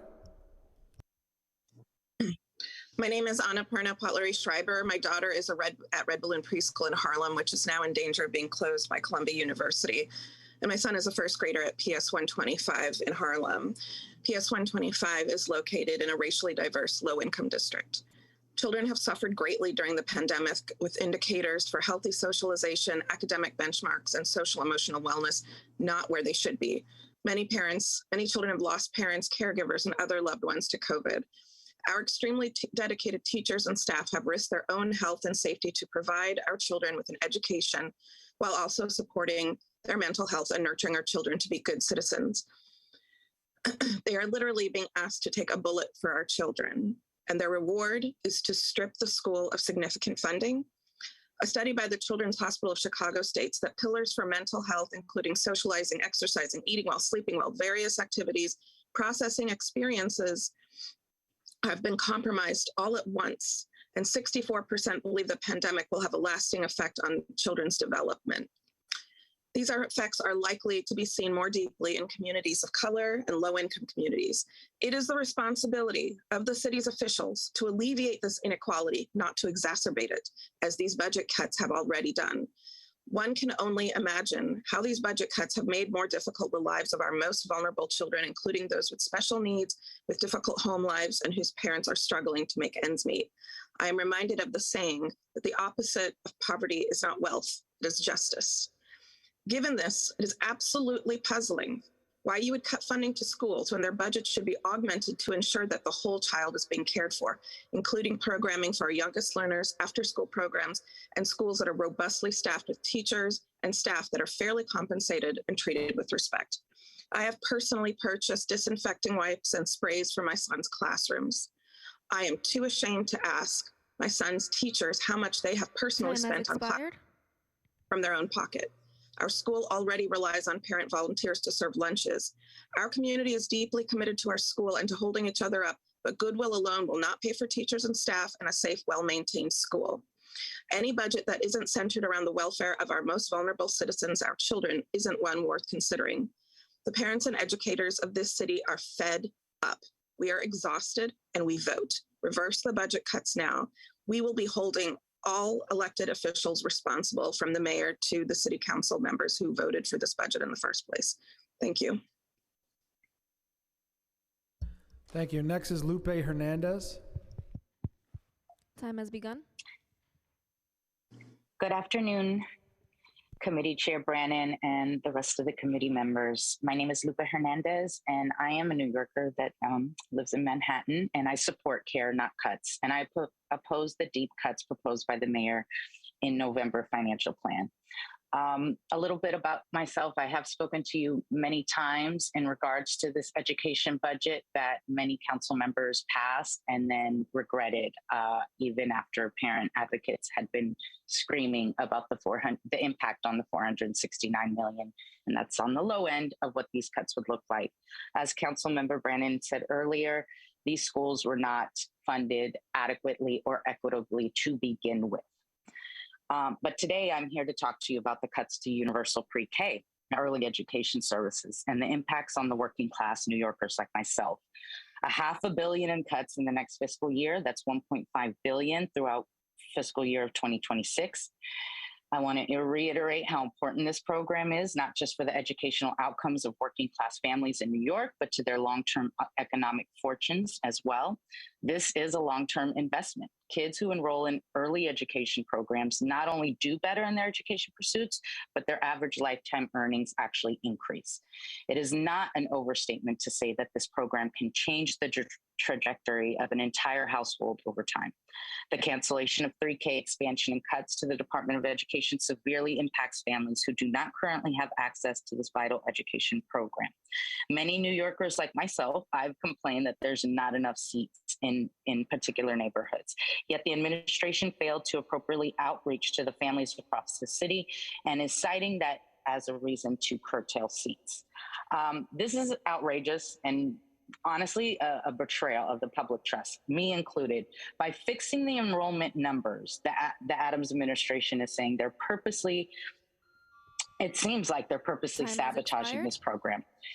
I would just like to say to you, as a parent of a soon-to-be 3-year-old, I was really anticipating being able to get back in the workforce by able to utilize the Universal 3K program that was a full day, all day phase-in that was promised to have a seat for every 3-year-old in fall of 2023. Do you know how my disappointment and just defeat after reading the email this past week that we received as parents being notified to apply for a 3K seat? It specifically said, we are not guaranteeing a seat for every student in every district. New Yorkers were promised this, and he's backtracking. This is a program that the rest of the nation is trying to replicate because it was the most successful thing that's happened to the DOE in a long time. I advocate for students with disabilities, and we've known for a long time how these services that we can't get not only in the school, but as previous speakers told you, I, as myself and my children have struggled to get the health, mental services they need because there's waiting lists.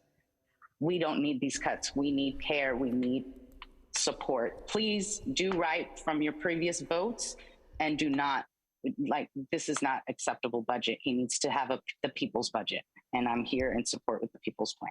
Thank you. Lupe, could you send us that email that you said you received?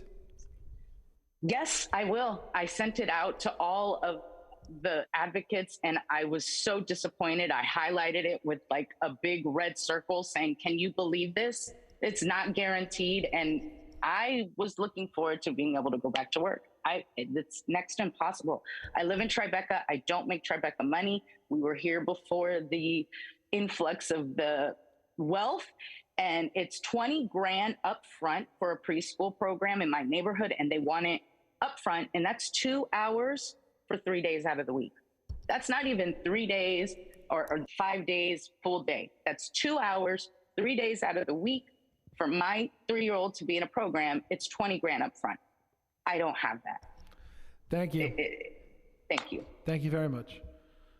Next we have Sarah Marie Nipel or Nispel. Time has begun. Hi, my name is Sarah Nispel. I'm a Queens resident, a licensed social worker, and a JFREG member. I've worked as a case manager, an elementary school social worker, and a program manager at a psychosocial clubhouse. And at all of those jobs, we were short-staffed. I became a social worker because I care deeply about people. I form close, trusting relationships with my clients. I support them through some of the biggest crises and the lowest points of their lives, through unimaginable trauma and loss. They come to me sometimes worried for their lives, like in the case of an older homeless woman being beaten and threatened by her intimate partner. So often I would spend hours, days, even months searching for desperately needed resources, only to have to tell these folks I've grown close to that there was nothing I could do for them. There were no safe haven beds available, no beds in the domestic violence or youth or LGBTQ shelters, no way to get identification for free, no psychiatrists or therapists who take Medicaid with immediate availability, no toilet paper or soap at the food pantry, no affordable apartments, no free laptops or internet for school, no shoes in their size in the free closet, no children's coats in the coat drive, no food suitable for a diabetic at the soup kitchen, and no food stamps won't pay for diapers. My colleagues and I have to look our clients in the eye and tell them there's nothing we can do for them every day. And then we go on to also do the work of 2 other people because we're understaffed. It's heartbreaking, exhausting, and demoralizing. It made me feel utterly helpless. I gave my clients false hope by telling them I was there to help. I couldn't actually offer assistance because the city and state are not meeting the basic needs of their residents. And as much as I love people and believe in the work that I do, I'm often on the cusp of burning out. Our city is still reeling from the effects of the pandemic. Now is not the time for austerity. Cutting housing and social services is dangerous and cruel. If you want to keep talented and committed care workers in the field serving your constituents and loved ones, don't just call us heroes, fund our work. Thank you. Thank you. Now we have Leah Ali. Time has begun.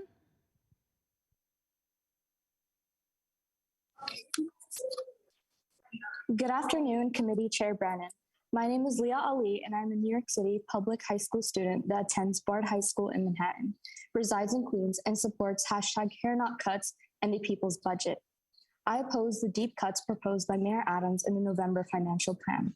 I'm here today to provide testimony on behalf of and in solidarity with students across New York City who are deeply impacted by the cuts. Generations of students will be impacted, including the 3K students who potentially won't have seats next year because Mayor Adams decided to cut the expansion of Universal 3K, a system that made childcare significantly more accessible and affordable to low-income working parents. Public school students like myself bear the brunt of the budget cuts when the funds for our extracurricular activities and clubs are drastically decreased. The blatant lack of care for students and communities is evident. Just in my neighborhood alone, all 3 middle schools faced a cut of $2 million and over. For the thousands of students in unstable housing, these cuts are depriving them of academic services critical to their development. Funneling resources away from low-income and unstably housed children will add more barriers to their learning and hinder their academic development. Instead of investing in CUNY, a university system dedicated to serving everyone in the city, regardless of documentation and financial status, the city is contemplating cuts to thousands of CUNY community college students. This will especially affect the city's most vulnerable students. When a city like New York chooses not to invest, nurture, and cherish its youth, how can we, the students, the children of New York City, not feel as if this mayor and city administration simply do not care for us? DOE and CUNY funding is essential to ensuring students can climb the rungs on the ladder of academic opportunities. Adequate funding for our schools shouldn't be up for discussion, nor toyed with as if our futures are insignificant.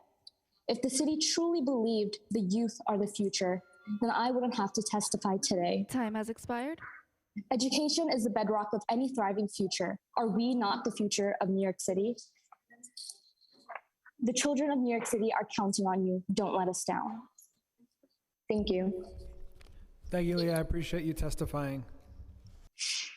Okay, now we have Gregory Brender from the Daycare Council.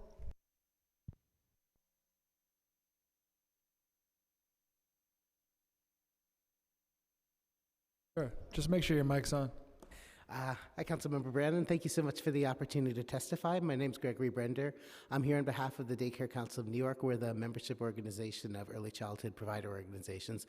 And I just wanted to talk a little bit and respond to some of the stuff said today about the cuts to 3K. We are, of course, in opposition to these cuts. We believe 3K is part of an important promise to New York City's family that early childhood education would move towards universality and towards being affordable and accessible for all families.